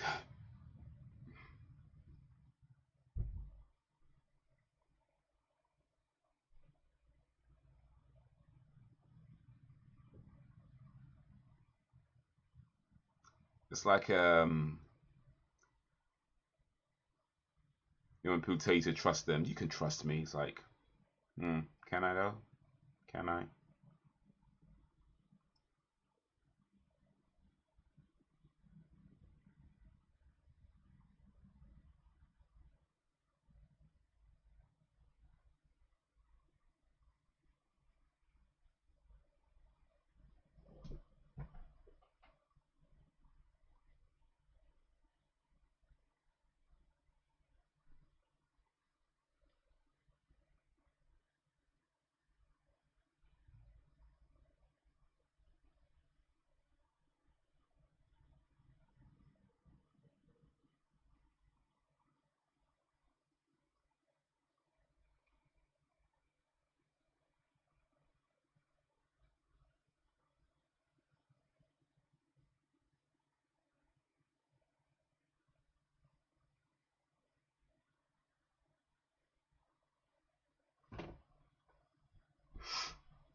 Interest no 100. I like to see the good in people, but I'm also a realist. Yeah, indeed. Have you seen Jackie what's it called? Jackie Brown? No. Yeah, Jackie Brown. It's called Jackie Brown. It's the Tarantino movie. Anyway, there's a quote in that film that stuck with me where um Samuel L. Jackson he's talking to Robert De Niro and Robert De Niro's saying to him he's talking about this girl. I can't remember her name, like Rachel or something like that. Doesn't matter anyway. But he says something like, you know, that girl Rachel, you think you can trust her? And then Sam Jackson's character, he said you can't trust Rachel, but you can always trust Rachel to be Rachel. And that stuck with me because it was like it's not always about, can you trust somebody or not, or whatever, right? But when you know what type of person they are, then you know they're always gonna do, you know, the type of things they're always gonna do. And then you know whether it's like you can talk to them about this thing and not that thing, or whether you could ask them to do this for you but not ask them to do that for you. You know what I mean? So it's like I feel like that's with pretty much everybody. It's like it's not so much you can trust somebody, but you can trust them to be them. They're always gonna be themselves when it comes down to it. And who they are is like that could be a good thing or a bad thing, right? Like the same person you can give, you know, £10,000 to, and they'll look after it, right? And they'll give it back to you, not a penny missing. The same person you can do that to is the same person who would steal your cookies when you're not looking. Do you know what I mean? Like when you know somebody, you know what how you know what how you can trust them, what you can trust them to do and what and not to do.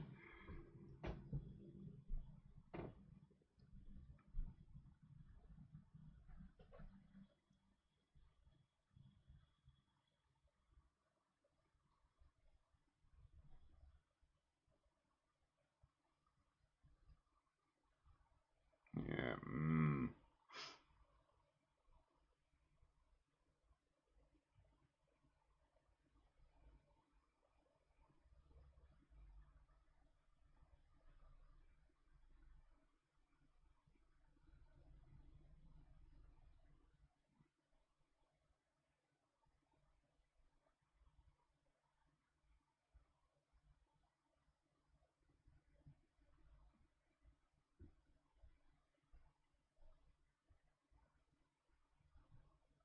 yeah, they've got to make it believable.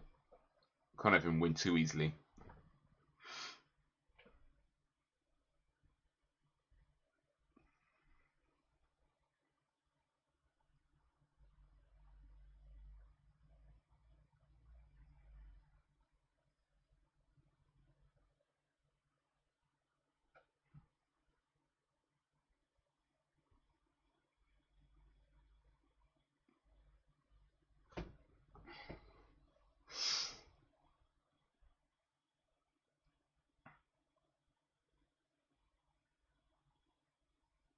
They lying to the people.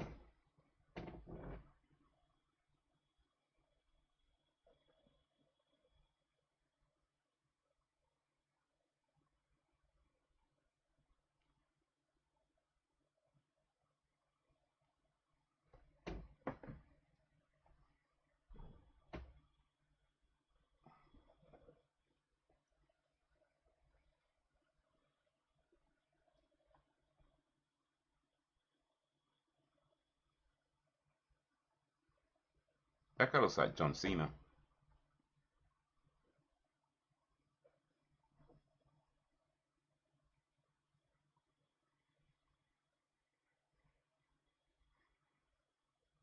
I trust his people wholeheartedly and go burned, even if you can rebuild. Trust is never the same. I don't care who it is. Yeah, no, that's for sure. That is definitely for sure. And the thing about that is like I do feel like forgiveness is important, right? But I don't feel like forgiveness.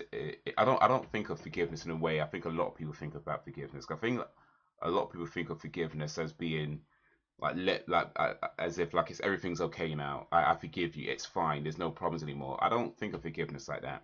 I think of it as more letting it go for yourself. You know what I mean? Because like you still remember what they did, and you still have to understand like this is for better or worse. That's a part of them, and for better or worse, it's a part of you.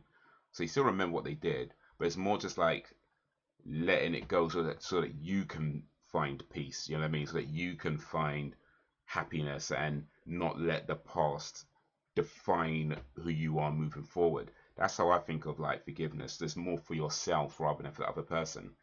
Um, but yeah, like you can't forget when people are just like violated you, you know what I mean, or just completely like cross boundaries.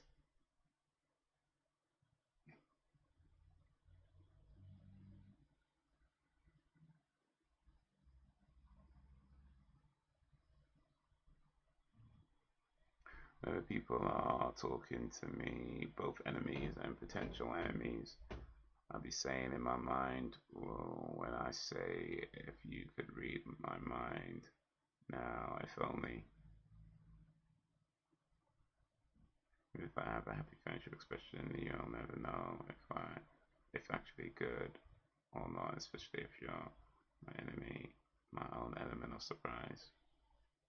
I see, I see. You forgive and can move on because if you don't, it eats you alive, but it's never the same because it does change you, and that's not always a bad thing. No, for sure, for sure. Oof. Part of life. Life don't always go smoothly. Don't always go the way you want it to go. Sometimes it absolutely sucks.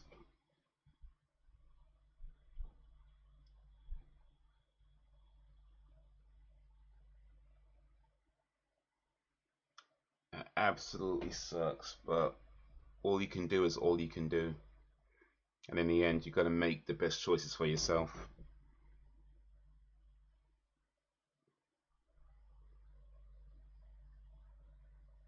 You know, I don't know if I have enemies. I mean, I guess there's people who you don't necessarily quite get along with so much, or you have your differences with, but I don't. I wouldn't call them enemies. I don't know. I don't think I have enemies like that. I don't have ops. How about you, Sam? Do you have enemies, or Brax? Or are you the only one that has enemies?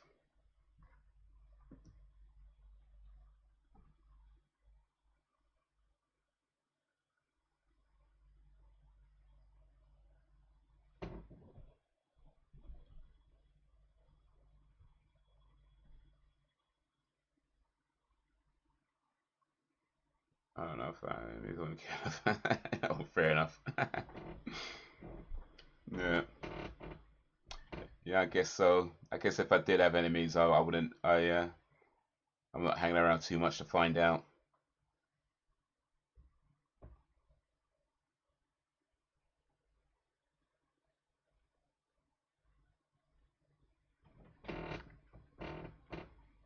I don't know what forgiveness is because I don't believe in it.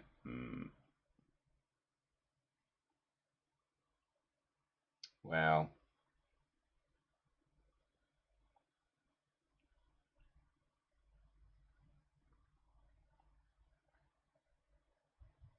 well, all I say to that is right now you're looking at people as, or a lot of people as, either enemies or potential enemies. Maybe, just maybe, if there's a little forgiveness, you might see somebody as a, you know, potential interest.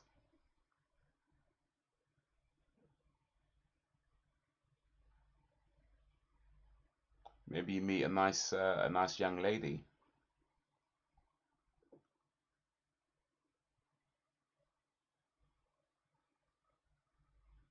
and maybe that lady would trust you enough to, take care of her garden. I'm just saying. I'm just saying.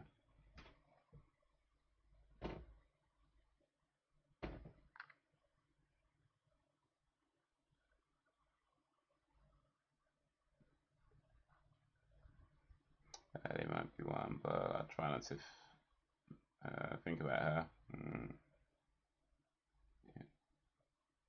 Yeah, and more ops in the future to come. Would you want that though? I don't know, that just sounds like stress to me.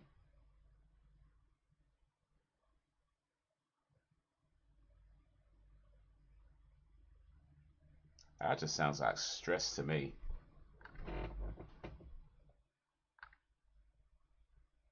Well, ops can be interesting. I guess that's true. I guess that's true.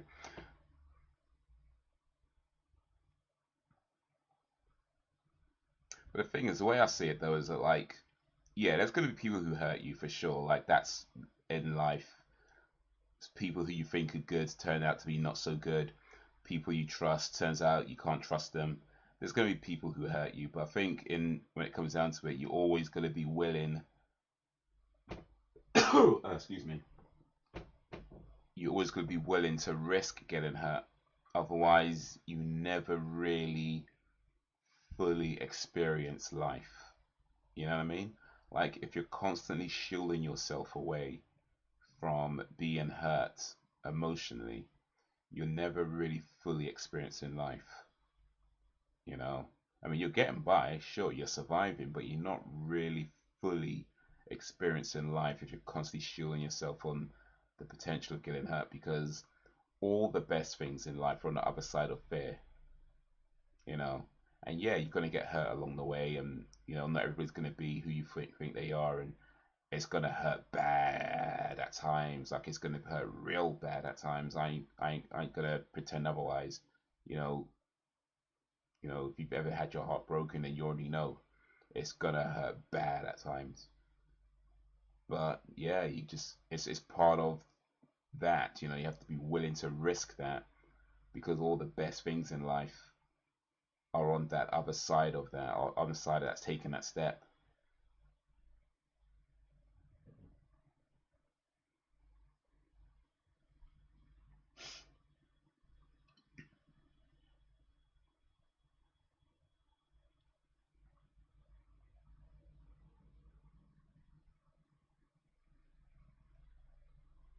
She's missed me a few times since all that, but yawn, yeah. Leave it alone. Whatever they got going on in their life ain't nothing to do with you. You don't need to know.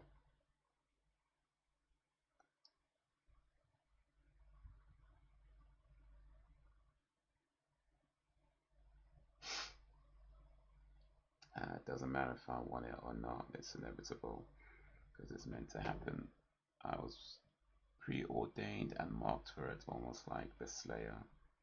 Better learn to accept it and live with it. Just as preordained. All right, destiny type thing. All right. Well, well. I'm not one to argue with somebody's beliefs. So,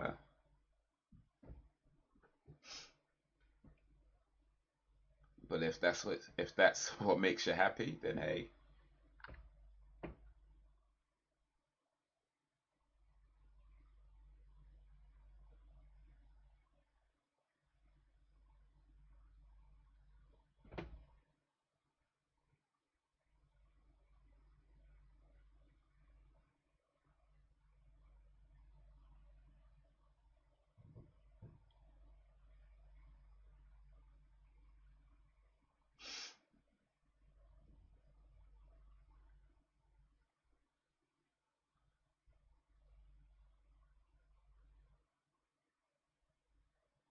I'm just saying though.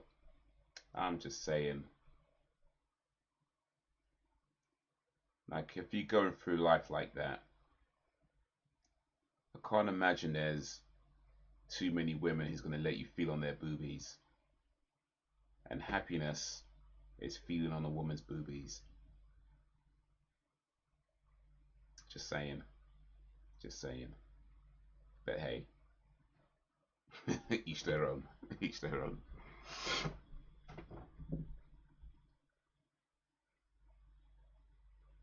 Used to think about her a lot. Her, etc. What was it about her? Even after all the crazy crap she did until one day I went looking for her on the socials and found her on Twitter. And she was To be continued. The Running Man. This movie's coming to an end. It's a great movie, man. Well, you already know that. You already know. You all seen this before. One of Arnie's best.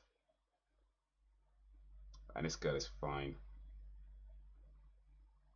I swear Arnie kisses like he's never kissed a woman before, though. Like,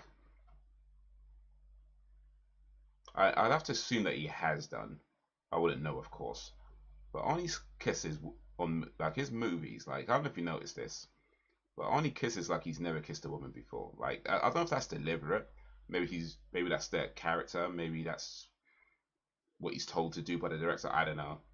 Maria Conchita Alonso. Yeah, that woman fine. But yeah, Arnold Schwarzenegger kisses like he's never kissed a woman before. But hey, anyway, that was The Running Man from 1987. Great movie. I enjoyed it. Hopefully you enjoyed it too.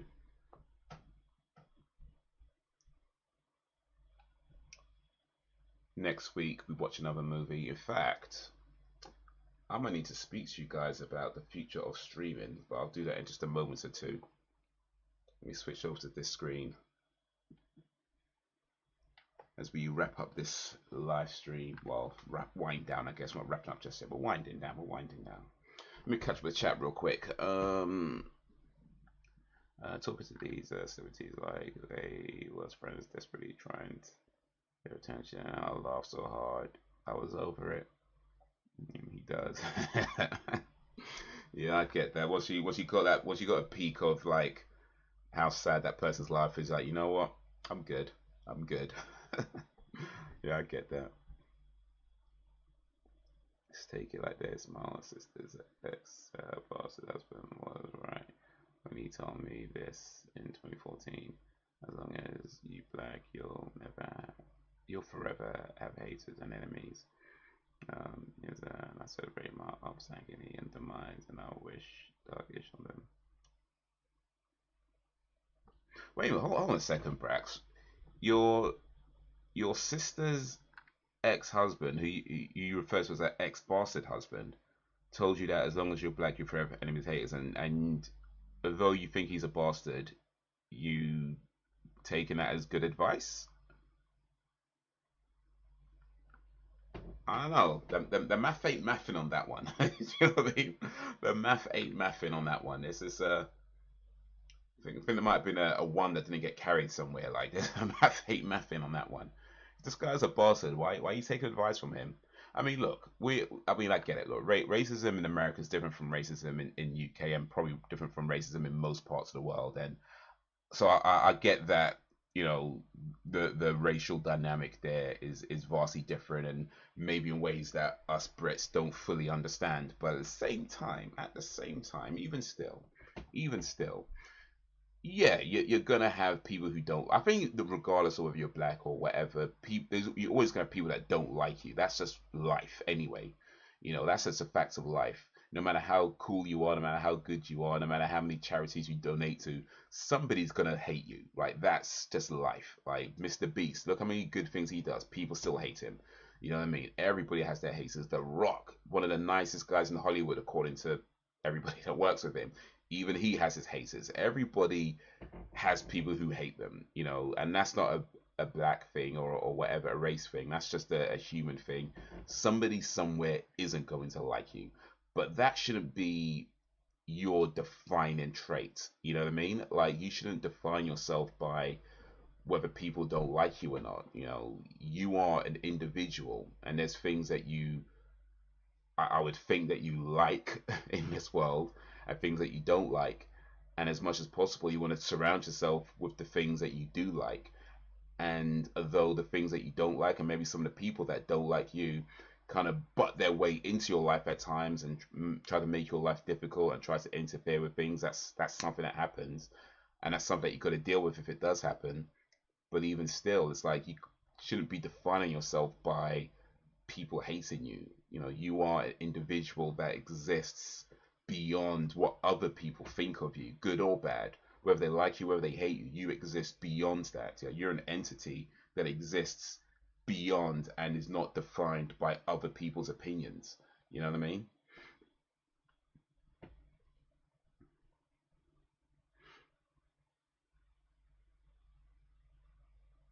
That was literally all it took. Wait a minute. What am I worrying about this girl? Dumbass sweating over celebrities, and am I worried about this girl? What the hell? Let me fix myself up. You know what I mean? Let me fix my color a little bit. I need to be worrying about it. What was I thinking? What was I thinking? Man, let me get that, kick that dirt off my shoulders. Like, brush myself off. I'm good. I'm good. Done, no. That's what takes. I've been happily single. I'm in between monk mode and passport, bro. That he was right about doesn't mean I gave a damn or took advice from his ass. Alright, fair enough, fair enough.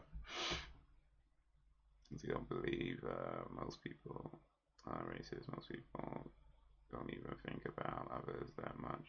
Too busy living their own life. Of course, you'll get the bad eggs. That's life, yeah.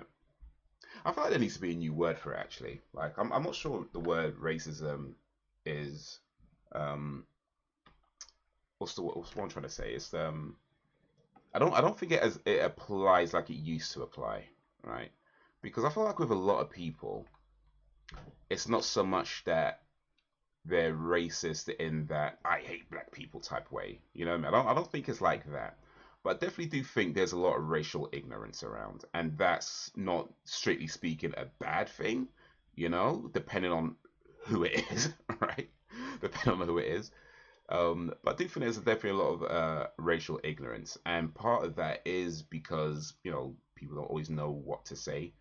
And that's because it could seem like, when somebody gets offended by something or offended by this, and you're constantly hearing about somebody doesn't like this, oh, we're not supposed to say that anymore, oh, we're not supposed to say that anymore, and then it just becomes this whole thing of what can you say and what can't you say, right?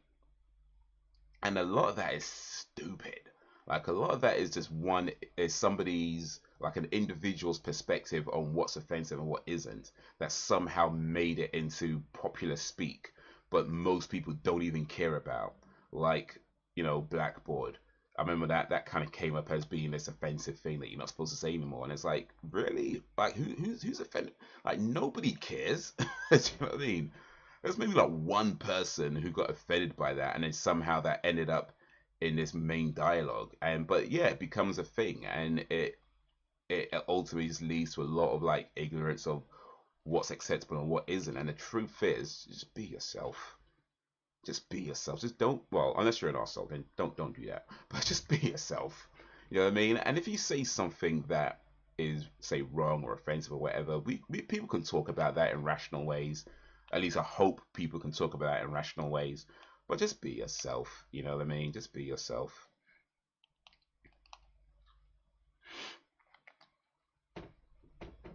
Just be yourself.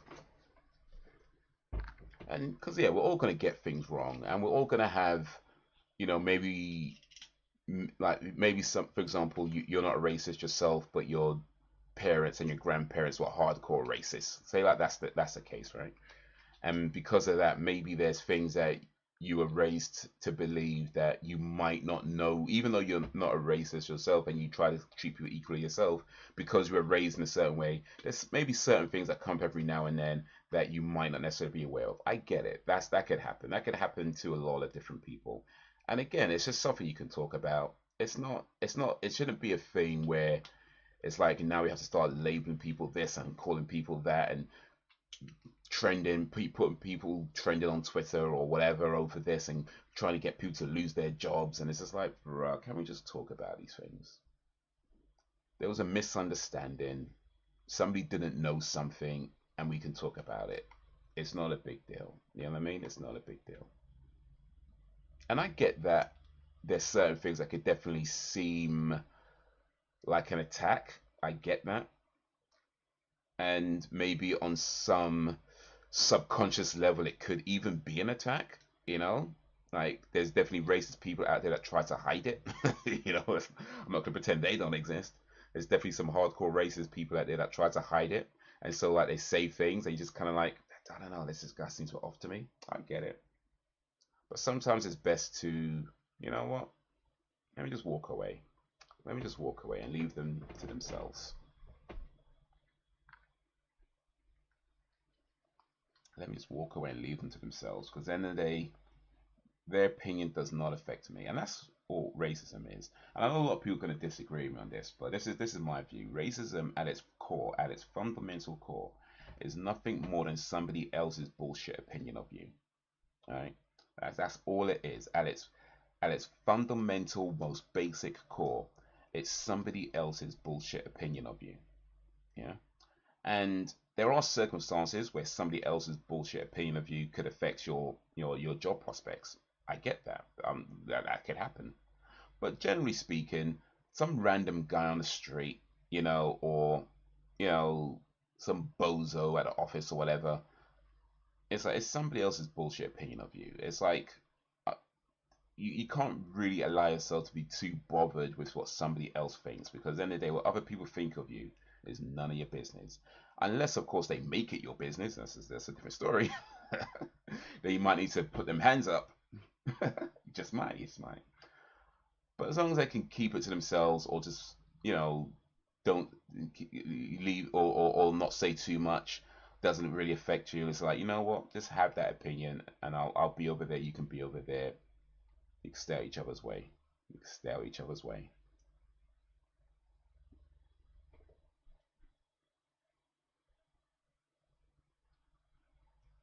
I think that's true, but you also get those that will label you a white supremacist if you prefer apples. Oh yeah, deaf ones as well.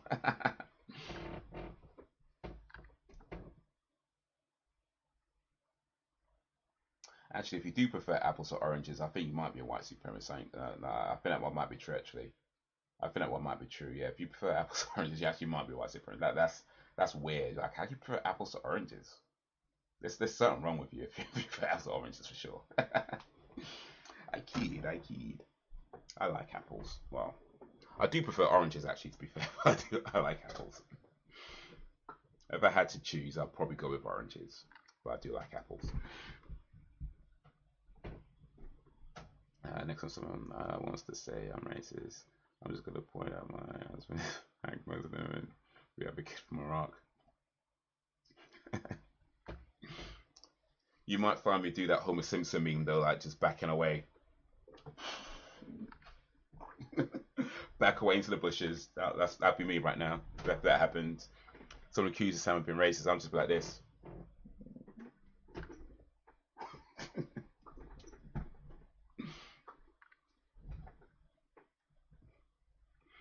Depends on the orange.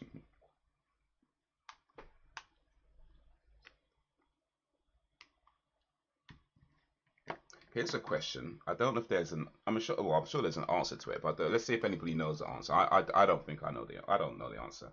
I think. Well, I think I know the answer, but we'll find out. I'll search it online and we'll see if I know what the answer is. But was orange named after the color, or was the color named after the fruit?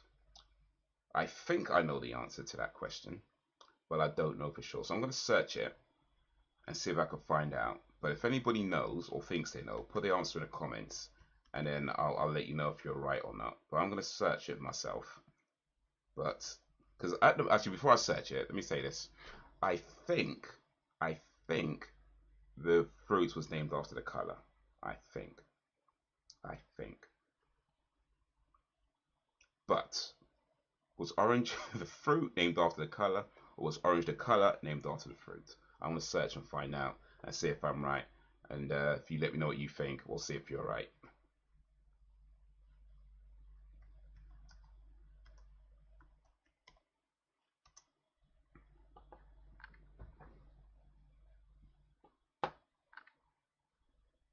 You need to deal again. I break the habit of time exactly.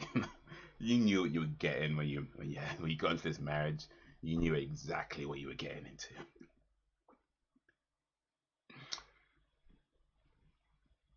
I'm not racist. My husband.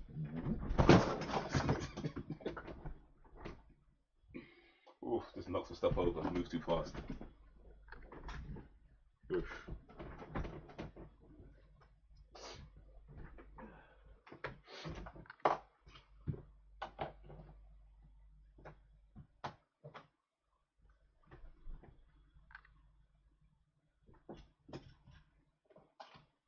All right. Watch fully charged up. Come on, man. Indeed, indeed, knocking over things. Trying to run away, I'm just knocking over stuff. Oh well.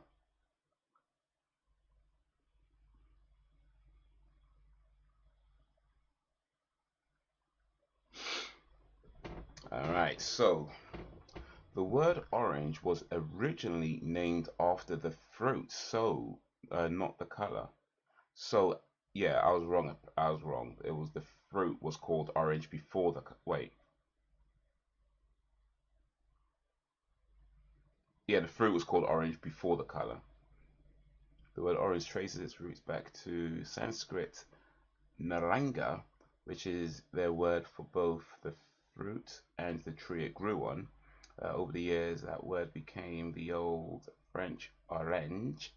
That's Orenge, orange, which then entered late Middle English in the 14th century as orange, which Orang as we know it. In English, the color orange is named after the appearance of the ripe orange fruit. So yeah, the fruit came first, then the color. So what are people calling that color before the fruit then? Because I'm sure the color would have existed, right, before that. What do people just call it if it was named after the fruit?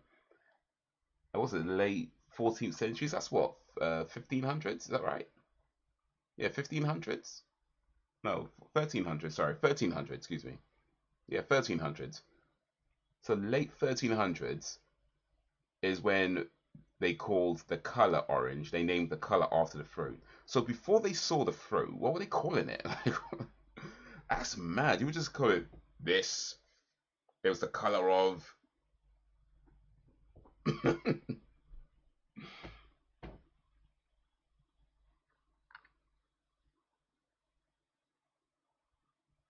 would never be one of those, really. No, I know, I know.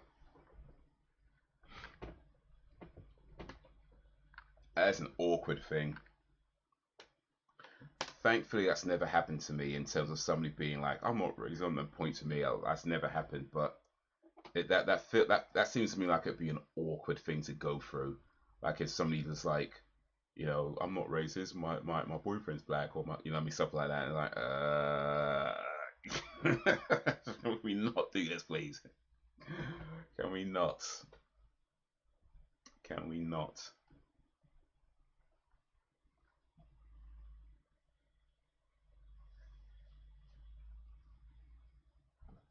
That'd be mad awkward.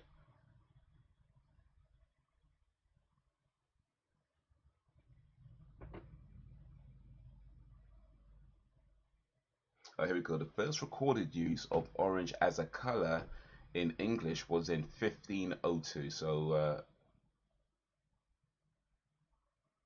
1502 is the first recorded use of the word orange as a color. So before they call it orange, I don't know what, yeah.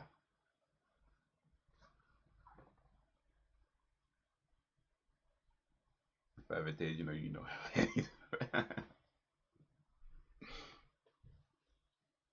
Well, best not annoy you then, shall I? Best not annoy you, although I probably already have. And let's be honest, I'm probably going to annoy you even more. Like, I ain't gonna lie, like, I'm probably gonna do that.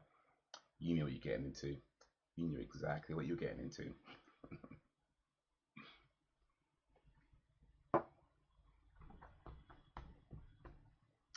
All right, all right, all right.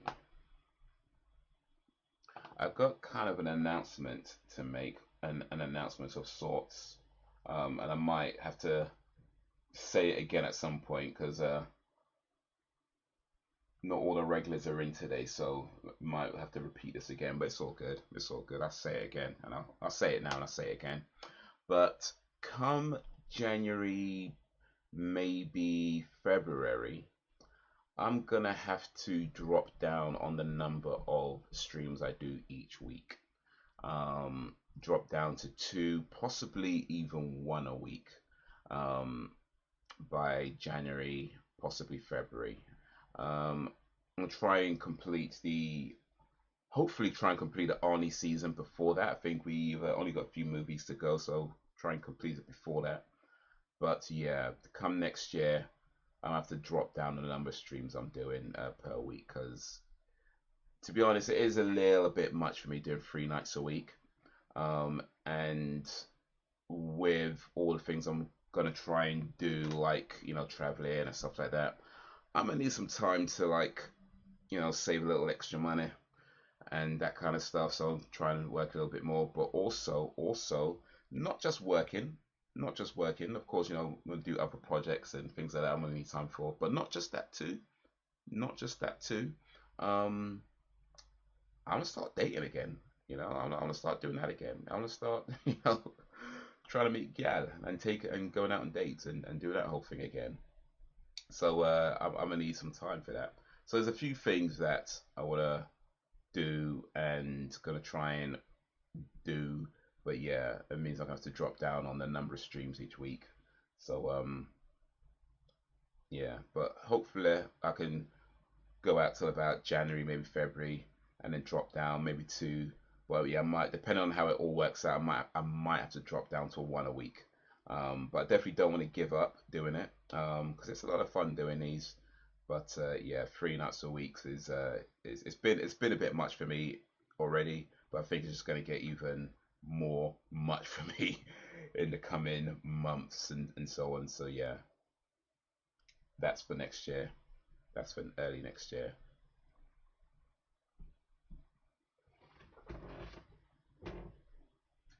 Oh yeah. I'll say better than us for a social life out there. Pretty much, yeah, pretty much. But I'll try. I'll try. Well, I'll try. I'll try. Maybe do a few more vlogs. I'll share some of that social life with you guys. I'll share some with you guys. Maybe do a few more vlogs. I mean, not if I'm on a date though. If I actually get a girl to go out with me, then I'm probably not gonna vlog that. Just, I feel that'd be awkward actually. Out on a date and getting the camera out going. Imagine somebody did that. Wow. Wow. Shocked and appalled. I'm sorry, Sam. Actually, no, I'm not sorry. I'm not sorry. My wife has got kids with another man. I should be out flaunting my stuff too. So I'm not sorry. Should have been doing this a long time ago, quite frankly. But she's married, of course. They're gonna be okay with that.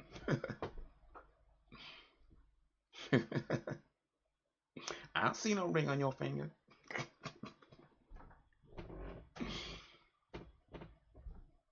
But yeah, I'm gonna start doing a few more things, and yeah, gonna need some time to, whether it's work a little bit more and earn a little extra money, or work a little bit more on my other projects, or take a nice young lady out. Well, not young, not too young anyway, not too young, not too young.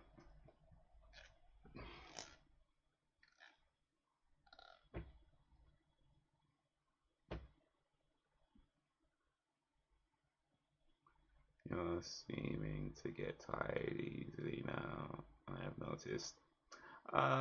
Yeah, probably. I haven't been drinking as much coffee as I normally do, and that hasn't necessarily been a deliberate choice. I guess a lot of it is because I've purposely been drinking more water, and that doesn't always leave a lot of time for other drinks. But I did have some coffee today. I had a nice coffee today. So I went to Cafe Nero, and I had a what do they call it? A caram. It's called espresso and caramel. Um, which, as far as I can tell, is basically a caramel latte. But it was nice. It was nice. I liked it. It was chilled as well. They've had some like crushed. I think they had some crushed up ice in it. Or either that, they chilled it in some way, so it wasn't hot.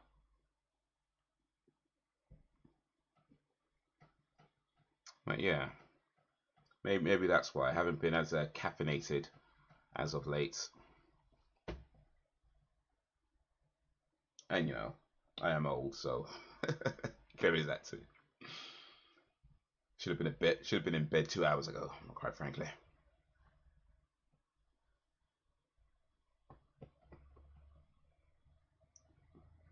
Yeah, the thing is though, like I'm not sure which stream is gonna go. Like I guess I don't know. I might have to do like a poll or something to see what people think. But one or two streams are gonna go. So like currently it's we do a movie night, TV night, and a game night. I think I know which one I'd rather keep.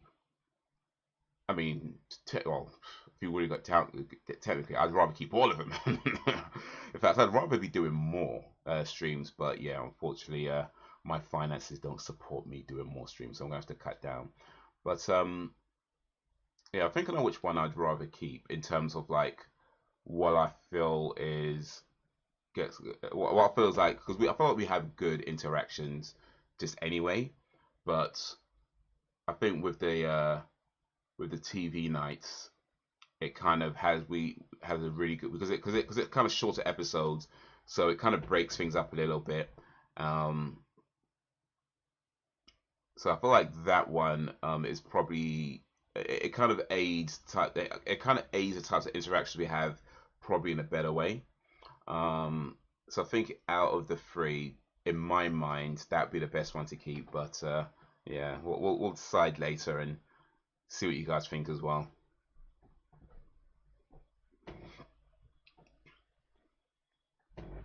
Won't be long till I put you in that home. Oof. Speaking of homes, hopefully I'll be buying a house soon. Actually, hopefully I'll be buying a house soon. What I need to do is get a what do you call it? A decision in principle. And I was told that they're valid for about 6 months.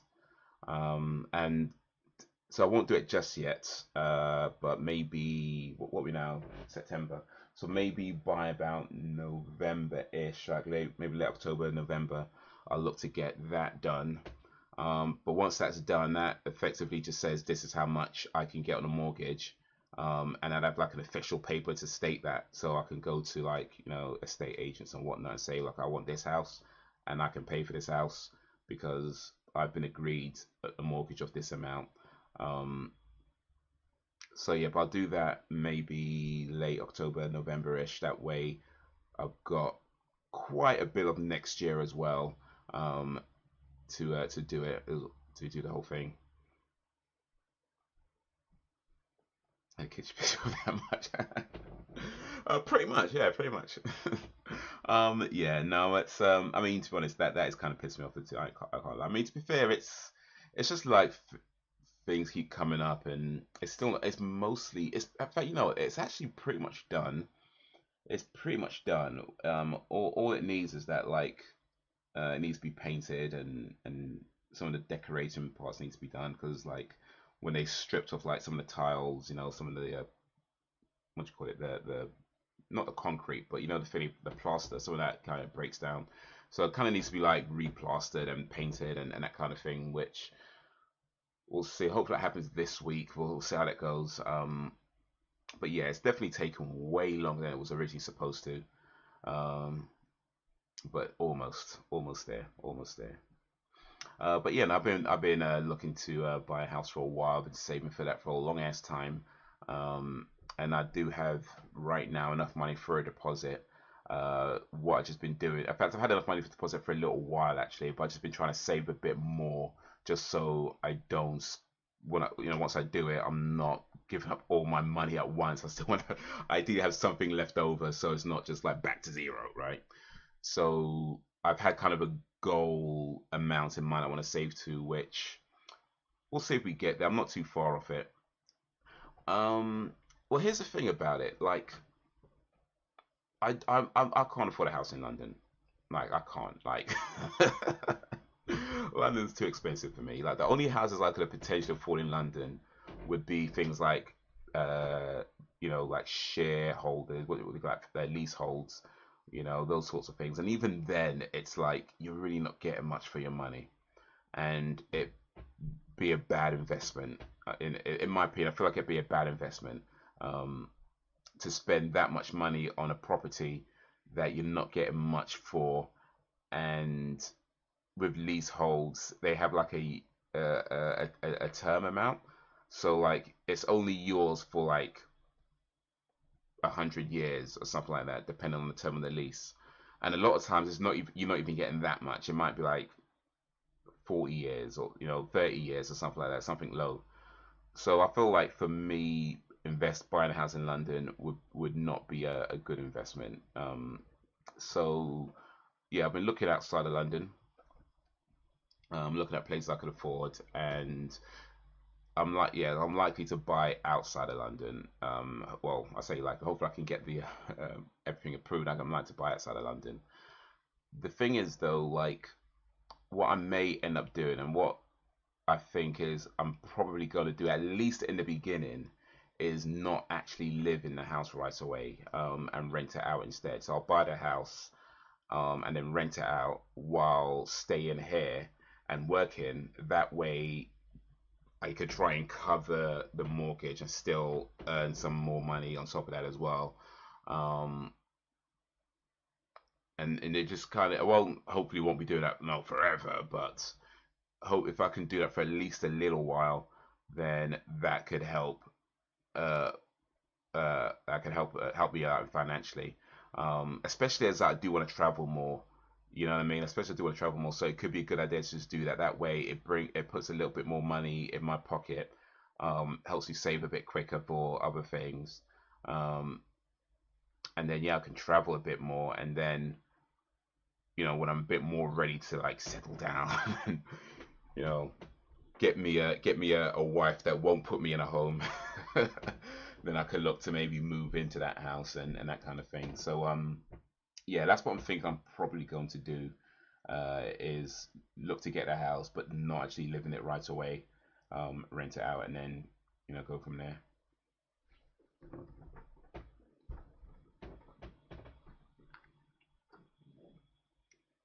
If you can afford a house in London, forget the care home. I want rid of money.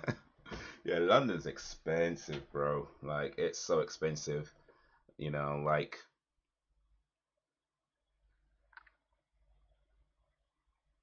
even renting in London is getting a bit much. Like I was looking at places to rent in London, and it's expensive, man. It's so expensive,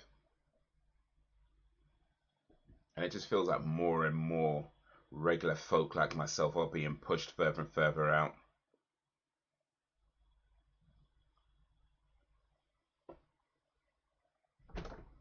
Like even like the house I grew up in, like like I grew up in one of the more, say, notorious parts of London, you know. But even if I wanted to move back there, bruh, bruh, could not afford to live. I could not afford the house that I grew up in. That's crazy when you think about it. If I wanted to buy the house I grew up in, it's like forget about it.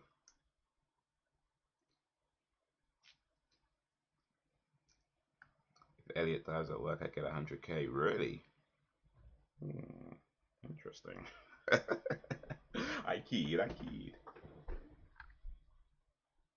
What if he dies like 1 minute past his shift finishes? Like, okay, do you know what I mean? Like, right when his shift finishes, what, a minute later he pops it. Like, do you still get something? What would I do?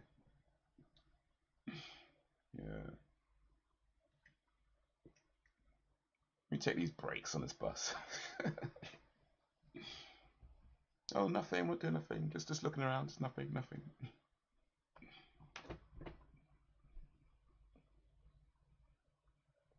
Right. The fact that he told you that though, that is trust. That is trust. The fact that he told you that, that is big trust. That is big trust.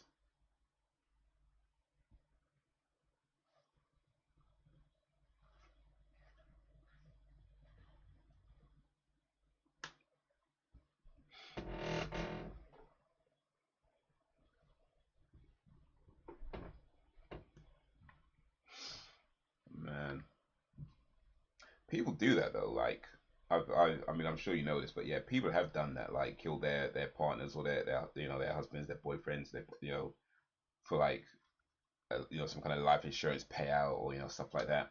There's people who fake their own deaths to get like a to do like a life insurance scam. You know, so yeah, I ain't saying you should do it. I'm just saying it's been done. It's been done.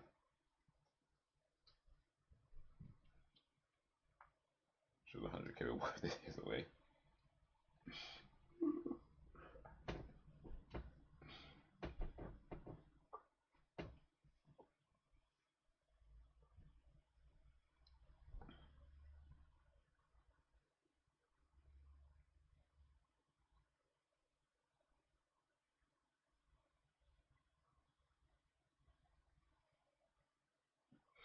Yeah, money, money, money. Anything for money.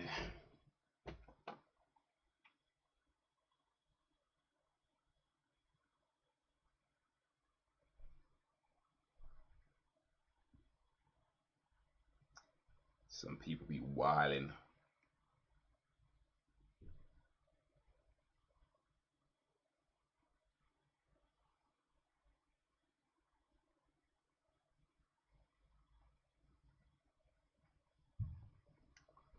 So I'm big on family, so I couldn't actually do, but I can't think about it when he has annoyed me. There's something to cheer yourself up with. Excuse me. Oof, excuse me. Oof.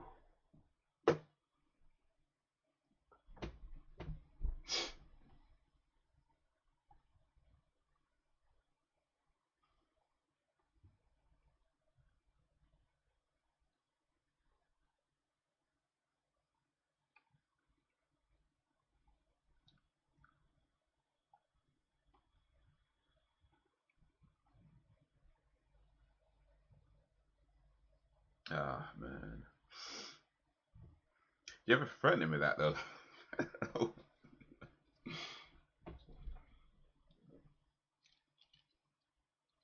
If he pisses you off, and you're like, yeah, just remember, just make sure you check your brakes tomorrow, yeah?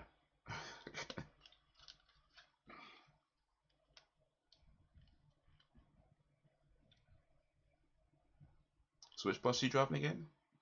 Just like that, just drop it like that. So which bus are you driving again? No, no, I'm just wondering. Might pop by, just so. Might pop by tomorrow.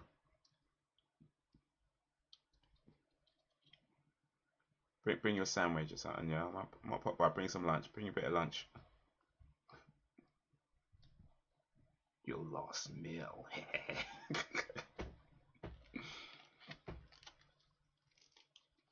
Calls me first told me. Gotta watch over his shoulder every time. Is she joking or I think she's joking.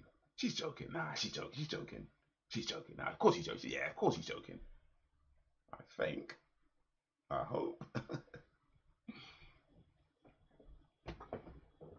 He's just sleeping one eye open for the next few days.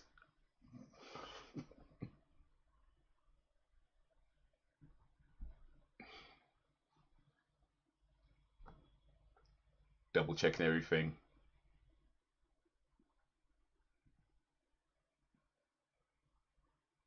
Remember that time you cheated on me? Well, that's a good point actually. So he did that, and then you still didn't cut his brakes on his bus. Like that. That is strength right there, mate. That is strength. Like he did that, and you still didn't. Because if he did, I mean, I'm not saying that that's a good thing, but I'm just saying people would understand. You know, like people would understand. I mean, you still probably end up going to jail anyway, but people would understand. But you still didn't. That's strength right there, man. That is strength for character. That is strength for character.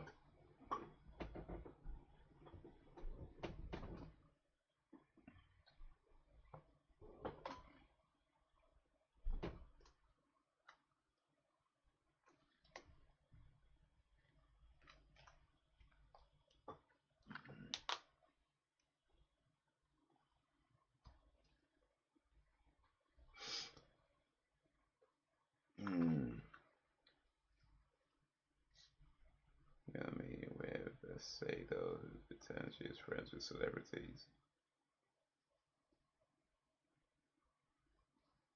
Yeah.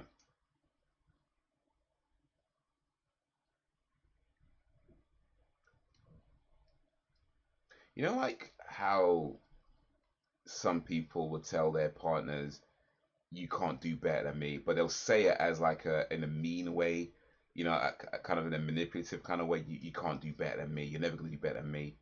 You know, I think like in this case it's true. Like it's proven to be true. Like he's not gonna do better than you. Like he tried and he ended up with a side that pretends to be friends with celebrities. Like it's very clear that he is not going to do better than you. So I hope he realizes that. Like it's not just something to say to be mean or to be manipulative. It's just the truth. Like he's not going to do better than you. Like he's not. He's not. There's evidence to that fact now. He is not. If you ever thought that, he's like, no, get that thought out of your head. You've proven that you're not. You know what I mean? Yeah, you're not.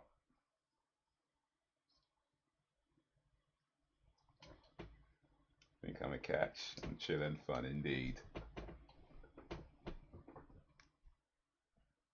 That's all you want. That's all you want. You don't need to be nagged all the time. Just chill and fun.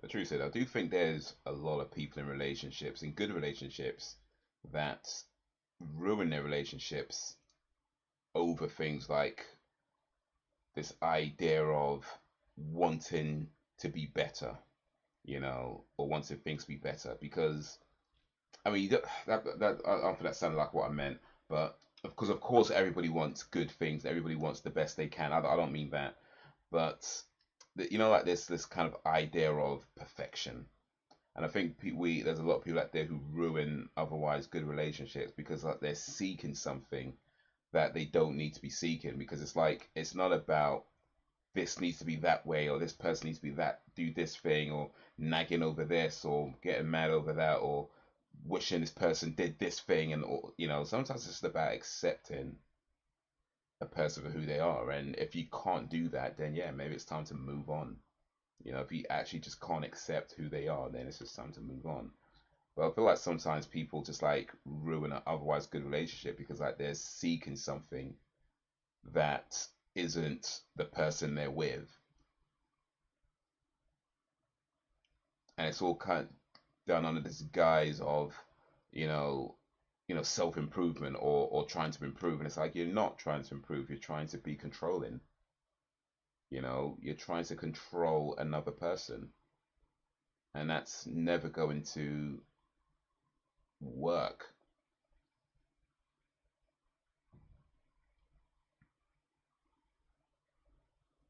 And then it can be like that. It can cause problems. I mean, it's like if somebody's doing something like just wrong, you know what I mean? Like clearly wrong. Of course, you can talk about that. I ain't saying that. But of course, you could talk about those things, you know.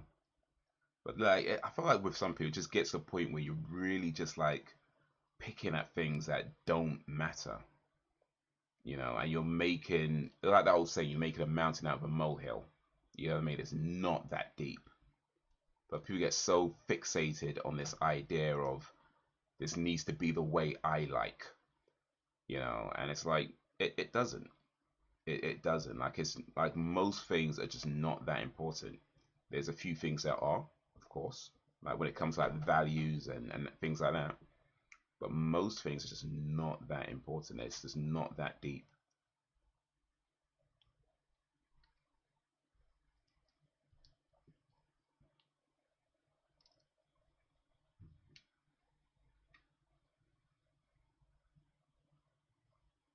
It was always about wanting more and chasing money and I'm more family first. And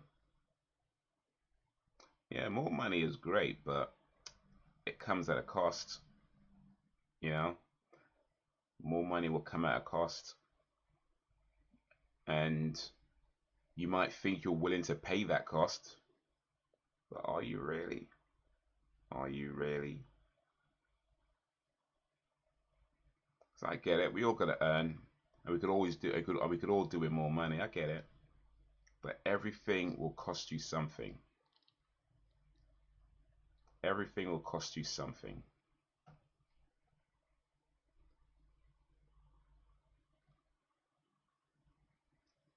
And most times you're gonna find that people haven't really considered what it's gonna cost them. And when they realize what it costs them, they don't want to pay that price. And I get it.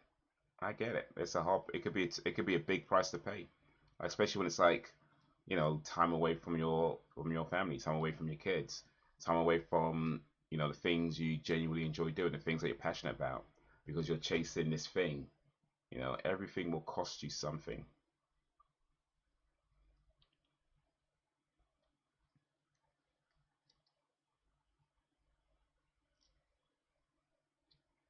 I've had money, never been brought up with money. I'm happy if we can get what we need and have a little treat. I don't need more.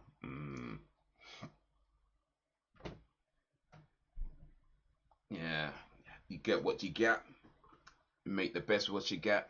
If you get a little more, even better. But you ain't chasing it. I get that. I can appreciate that. Prioritize just happiness, really, isn't it? And of course, that could be difficult to balance. I get that too. Trying to balance how much money you need. How much money you need versus how much time you can spend doing the things you want to do and spending time with your family and this, that, and the other. I get it could be a difficult balance, especially if you're doing a job that maybe doesn't pay so much. So you might have to work more just so you can meet basic costs of things. I get it. It could be tough. It could be tough. But yeah, if you could find that balance of earn enough money to take care of business, take care of your family, take care of yourselves, and still have time for things that are really important, then you're doing all right. You're doing all right.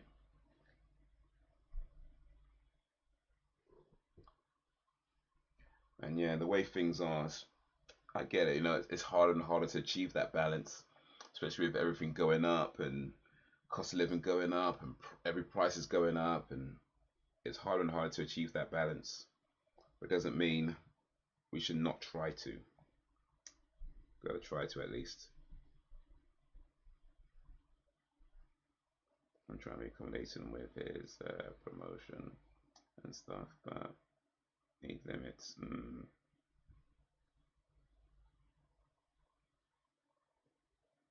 Yeah. So promotion, I guess that means is he away more now? Is he working more? Like working more hours or more time at the office and that kind of thing?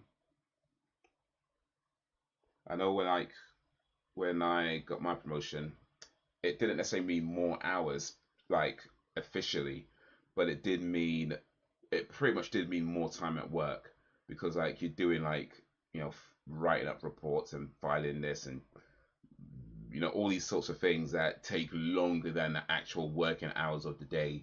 So it's like you might end up going to work earlier so you can get stuff ready and then leaving later to finish up stuff. And maybe sometimes even taking a work home with you and doing it at home. And so you're never really leaving work fully, So even though your official hours are, this till this, like you're not really leaving work, So hopefully it's not like that for him. Hopefully it's not like that because that sucks, man. That sucks because you're only really being paid for your official hours, right? But you can't just not do the work because like you can get fired or it looks bad and that whole thing and you're not a team player and it's just stress. It's just stress. So yeah, hopefully it's not that. He works 4 days, but does 12-hour days. But sometimes he will work a whole week, 12-hour shifts, and have 6 days off. Okay, okay. So he's still having time off. That's good then. Still getting good time off. You need that, man. You need to be away from that whole thing. And yeah, that can drive you crazy if you're not careful. So yeah, make sure you're taking that time off and leaving that work alone. Don't touch nothing. Don't check no email. You know, don't check nothing. Just like, you know what? You can wait till you get back. Go and wait till you get back.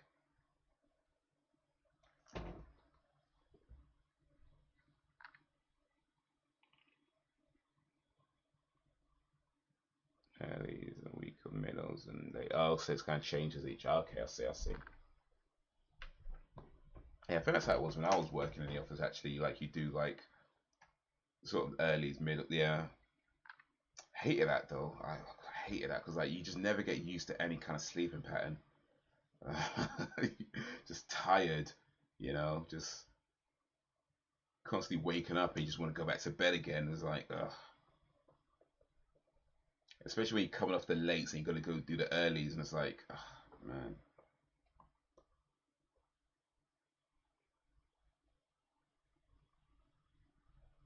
He answers his phone. Oh right, when he's at home. Hello, yeah. Oof. Turn that phone off. Ain't nothing good on the other end. Ain't nothing good on the other end. Trust. I've been there. Ain't nothing good on the other end of that phone. It's either somebody complaining about something and now you got to deal with that problem, or somebody wants you to do something because like the merger or the manager or whatever, and then now you got to deal with that. Whatever it is, it's more work. Just don't answer the phone. Don't answer the phone. People be calling you up when you're on your day off. Just a quick one. Just a quick one. It's never a quick one. It's never a quick one. Just a quick one. I just wanted to check. It's like it's never a quick one. Never.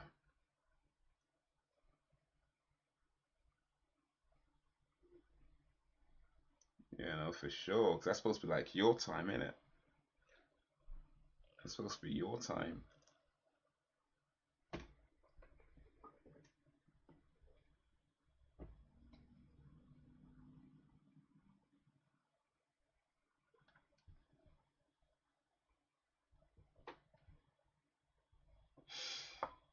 Man, ain't nothing good on the other end of that phone. Just don't answer it. Turn it off, in fact. Turn it off. You're outside of work hours. Turn off that work phone. And if they call you on your regular phone, just don't answer it. Once you see it's who's calling, don't answer it.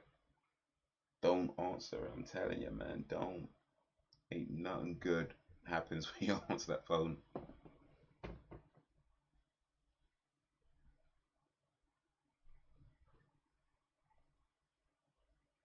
Ain't nothing good.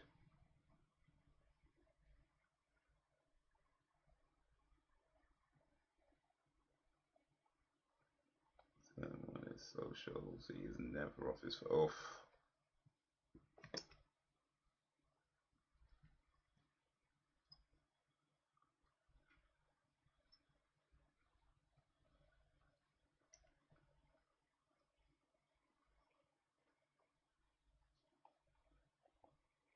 So the only thing I want anybody sending me on my socials is memes.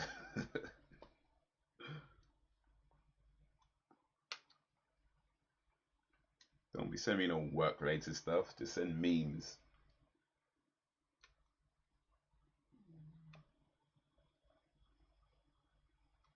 But I don't know. Maybe he loves that kind of thing. And if he does, hey, I can't say not to that. If he generally loves that kind of work environment type thing, then hey, I can't say nothing to that. But for me, nah, man. I've been there, done that, and I hated it. Hated it. And I did it for a while too. So I know full well I hated it. You know, don't get me wrong, having promotions and being the manager has its perks for sure. Has some really cool perks, it definitely does. But a lot of the stuff that comes with it, nah, I just hated it. A lot of the attitudes that people have, and clicky type of nature that people have. Is like, nah, that was not for me. That was not for me.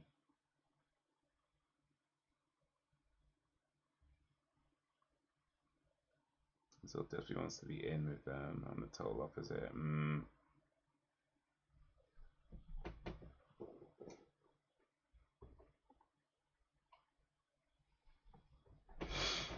Yeah. I think for me, it was like the realization came when I realized. Well, the realization came when I realized. But when I realized that I was making so much effort and making so many changes to myself, to how I like to do things, to how I like to just, be. I was making so many changes to myself in order to fit in with what the other, sort of managers and things wanted and that kind of stuff. I was making so many changes to myself and they weren't making any for me. None. None. Like they wanted me to do this and I was doing it. They wanted me to stop doing that. I stopped doing it. So I was making so many changes. It got to a point where it's like I don't even know who I am anymore. And when I thought about, wait a minute, what have they done for me? Nothing. Like literally zero. Not even a little thing. Like nothing. Nothing.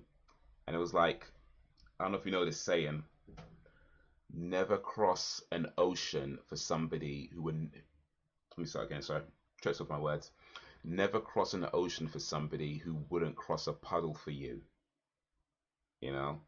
And when you realize that you're making so many changes, making so much effort and doing this the way and they're not doing anything, you wait a minute.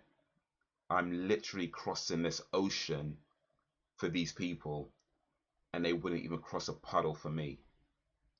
And it's like, you know what? Yeah, I don't need to be here. And it wasn't until I left that place, because to be honest, I don't even think I fully realized that while I was there. I don't think I fully even realized that while I was there. But it wasn't until I left that place where I was like, yeah. You know what I mean? Like, yeah. Because I didn't even have a job to go to when I left. I just left. I didn't have nothing lined up. I just left. But I was like, you know what? That was the right choice. That was 100% the right choice.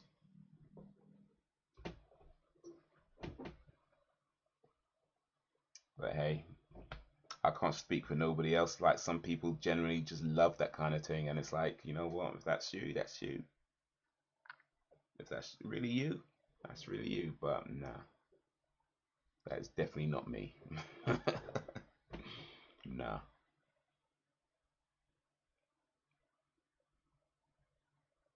When I worked in the care home, I was never friends with anyone on socials until after I left. Very true. Sometimes you gotta, indeed, man, indeed.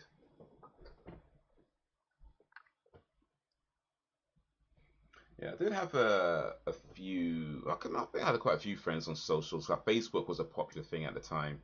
So yeah, definitely had quite a few friends from work in my socials and communicate with them. But it's mostly just fun stuff. I don't think I ever talked to anybody about work related stuff on Facebook. I don't think so. Like certainly nothing serious anyway. Um, but what's interesting though, and this is kind of a sign of like people who like are really like you're like your real friends type thing, is that after leaving, slowly but surely, you just kind of end up losing contact with a lot of people. With a lot of people. And don't get me wrong, I get it. We're not in the same circles anymore. We're not always going to be tight. I get that. That's fine. That's just natural, right? But you just kind of realize that there's like a lot of people, slowly but surely, don't got nothing to say. No jokes for you no more. No, check this funny. Nothing like that. Nothing. No likes. You know what I mean? Nothing. Like there's maybe from that job, I would say one person who I'm still in contact with. And not all the time because people have their lives. It's not, we're not like in each other's lives like that, like we used to, of course. But one person I'd say I'm still kind of friends with that might message every now and then, that sort of thing. Well, I mean, well, let's say one and a half. Let's say one and a half. I might explain that what I mean by the half another time, but so let's just say one and a half for now. But yeah, one person, one fourth person, who I'm like, yeah, could check on and be like, yo, what's up, and then that kind of thing. But yeah, pretty much everybody else slowly but surely just disappeared, and it is what it is. I'm not mad at it. I'm not mad at it. It's just fine. It's to be expected. But it just one of those things that really lets you know that yeah, they were never really down, and I guess I was never really down for them either, so it worked out.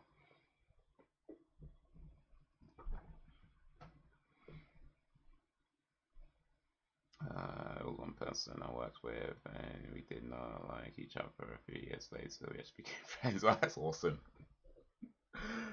That's awesome. It's usually the other way around. Usually people are friends at work, and they're not friends afterwards. You did it backwards.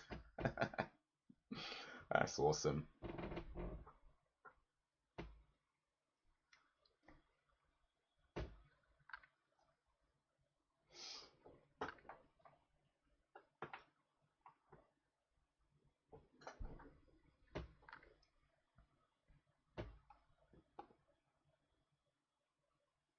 But yeah, I guess it be like that sometimes. Just sometimes. Mostly the other way around, but sometimes.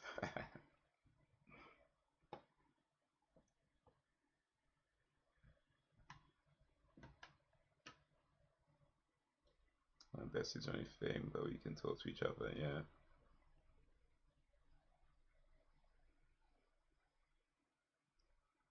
That's how it needs to be. I mean, that's what it needs to be, isn't it? You don't necessarily have to be like on the phone with them all day, every day, or whatever. But you know that you can, message them every so often and just have a quick chat or whatever, and it's cool. You know, it's cool to say, "Yo, what's up?" man, and be like, maybe that doesn't happen every day or even every week or even every month, but every so often, you just be like, "Yo, how you doing?" Or you might, send them comment on one of their posts and have a little chat that way. It's like you don't got to be in each other's lives all the time and that, but I feel like when you're friends with somebody that understands that you're moving in different circles or you're moving in different kind of directions, but that you both kind of respect that. You're well up, Xsplits, you good? But you both kind of respect that your path is going this way, their path is going that way. So you're not gonna see each other all the time. You're not gonna meet all the time and be each other's lives. But you both respect that you're going in different directions. I feel like that's still a cool thing. You could still be friends with a person like that. Like I've got friends like that where you just catch up every now and then, but you're moving in different directions, so you don't see each other so much. But you know that when it comes down to it, they're down for you and you're down for them. You know what I mean? Like it's like that. I've got maybe a few friends I'll consider like that, where you're moving in different directions, but it's all love in the end. I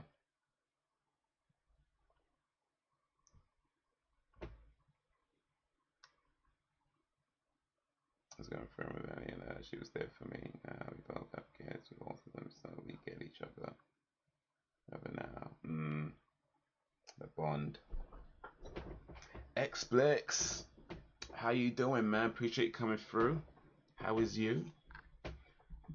About to start wrapping up in a little while, but still chat for a little bit. Still chat for a little bit. Got a new, is that a new picture, by the way? That's a new picture, isn't it? Yeah, Xplex got a new picture on his profile. Is that one of your designs? Big things, isn't it?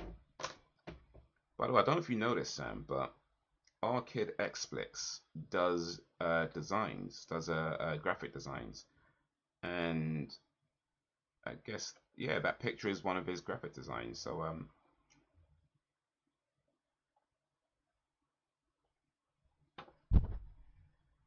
yeah, check it out, check it out. Xplex is going to be the next boss Logic.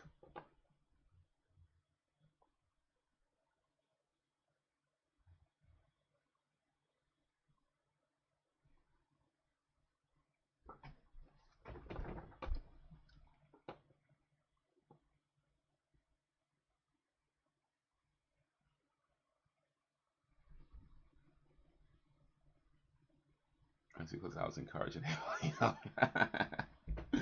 Well, yeah. I mean, I suppose, yeah. Yeah, I can't say not to that. I can't say nothing to that. You did all right with him, Sam. You did all right with him. Leave pixel art, but I could make graphic designs. Okay, isn't pixel art still graphic designs? I thought it was the same thing. My bad. I thought it was the same thing. So yours is pixel art, but graphic designs is something else. Okay, I didn't know. I didn't know that. I thought it was all the same thing. I'd know that if I was around more, I suppose. I, I might know that if I paid more attention. But okay, so it's pixel art, not graphic designs. My bad. My bad.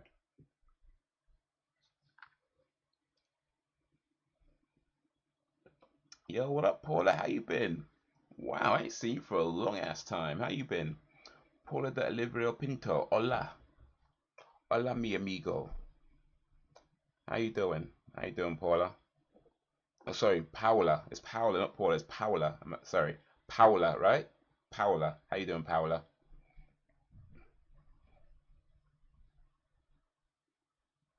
They want to draw a page. I designed it and printed it out once. Oh, because they have done some graphic designs. Okay, cool, cool. I wasn't all wrong then. I was a little bit right. Doing good. Awesome. Yeah, I'm doing all right myself. I'm doing all right myself. We be chatting just right now. Coming towards the end of the stream, but just chatting a little bits before we part ways. You still doing? You still playing? Because you're quite big into Overwatch, right? Did you try Overwatch 2? Because that finally got released. I haven't played Overwatch much myself. I played 2 when it came out, but in all honesty, it didn't really do it for me. I mean, I liked it, but it just felt like it was more of the same, And it's a good game and all, but it just wasn't holding my attention in the end. I feel like that game needs a massive kind of real overhaul to keep things fresh, and it doesn't seem that's going to happen. Certainly not anytime soon. Like from what I'm understanding, a lot of the Overwatch community is just like dropping off like flies. So who knows? I mean, the whole company got being bought by Microsoft right now, so I don't know. Maybe they'll do something with it. Maybe they'll just scrap it, but we'll see. We'll see. But yeah, I know I did try to watch 2. It was cool. I liked the game because I like Overwatch, but it just felt it was so samey that it just didn't feel like it was doing enough to really bring me back into it. But yeah, so I haven't played Overwatch too much to answer your question. I'm sure you did great, son. Also, cool. Also, that page was about Rubik's Cube since I learned how to solve one. Oh, okay. I did watch a video on how to solve Rubik's Cube, so I forget how it goes though. No worry. You can teach me XSplits. You can teach me. It had some algorithms I needed to memorize, which too has 91% negative comments in store.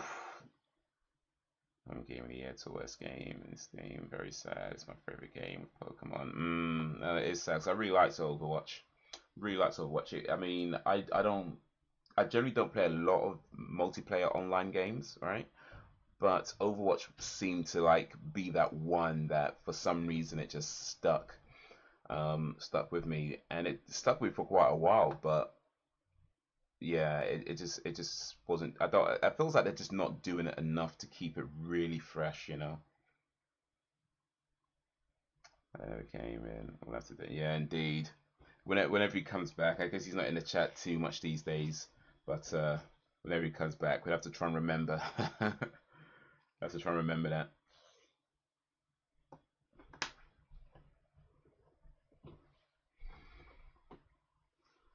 Mm. Hopefully, he didn't wasn't lurking in the chat and overheard our plan. Hopefully, wasn't. Hopefully, didn't overhear the plan, because then it'd be like foiled from the start. Oh well, we'll see. We'll see.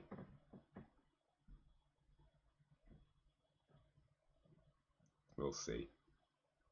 Or maybe we won't. I guess we'll never know. Or maybe we'll know. We'll see. Or not. We'll see or not see. We'll see.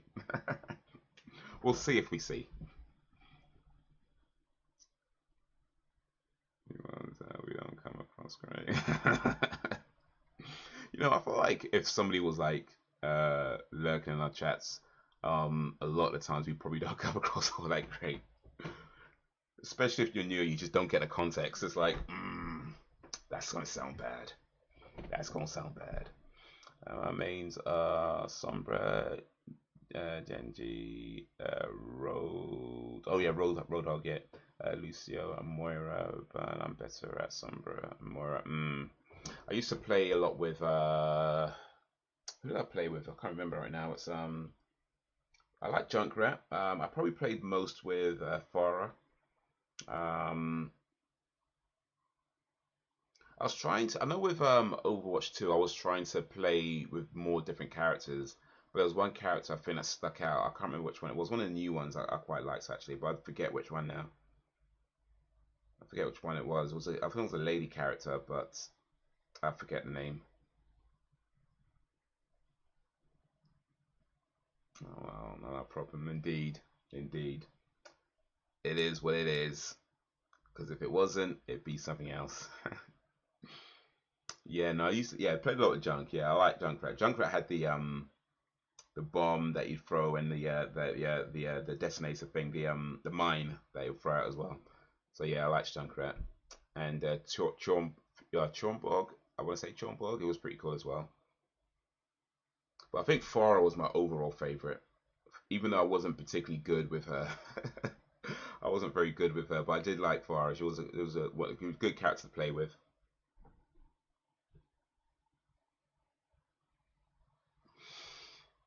Oh, but yeah, it's about that time. I need to start winding down. So yeah, tomorrow should be live stream again with TV Tuesdays, watching X Files from 8 p.m. GMT. If you can join us, that would be awesome. But yeah, we're starting watching X Files tomorrow. Oh, let's pick next week's movie real quick. We just watched The Running Man, so we're doing a non-Arnie movie for next week before we resume with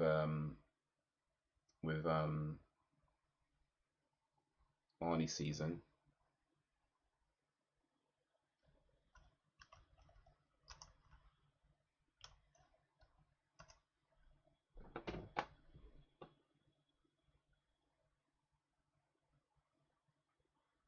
You know what? Next week,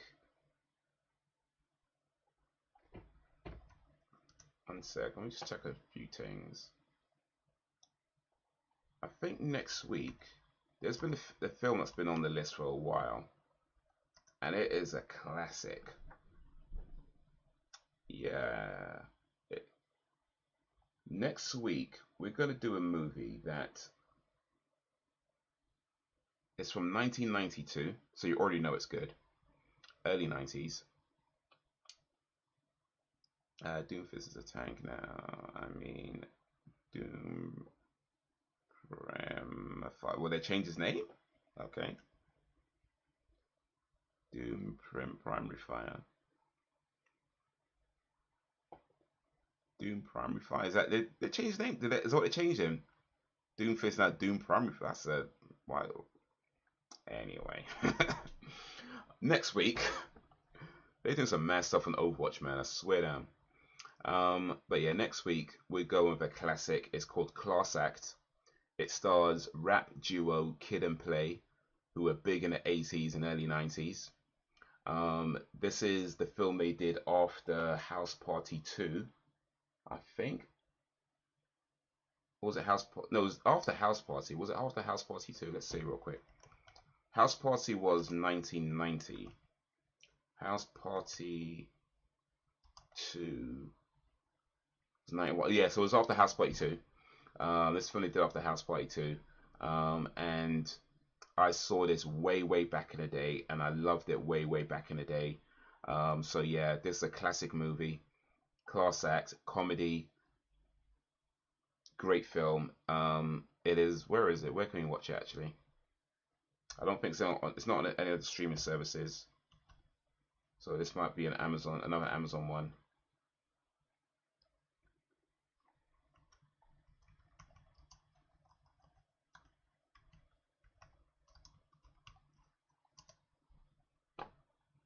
Yeah, it's coming to Amazon One. Either buy or rent it, but of course you don't have to do that if you don't want to. You can still come along and have some fun.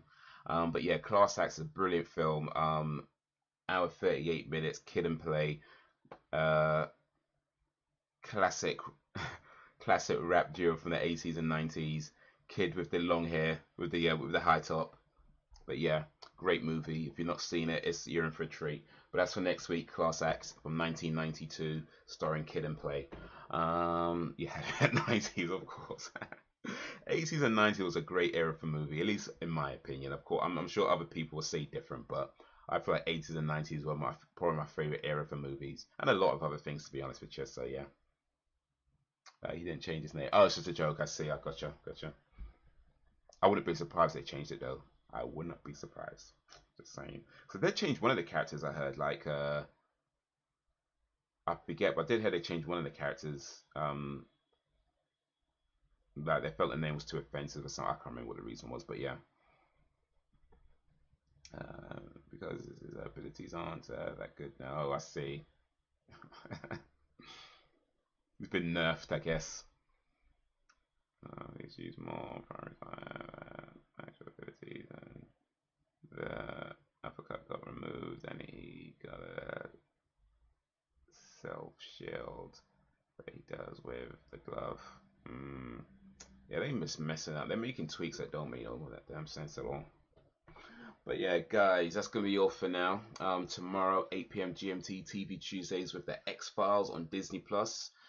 Get it ready on Zero if you want to watch along, but of course you can still come along and have some fun. Um, I just started Walking Dead season 5. I think I'm on episode 5 of season 5. I forget, 4 or 5. I'm still very early in the season though. But yeah, just started season 5 a little bit ago. Um, and yeah. Um, what was I gonna say real quick actually?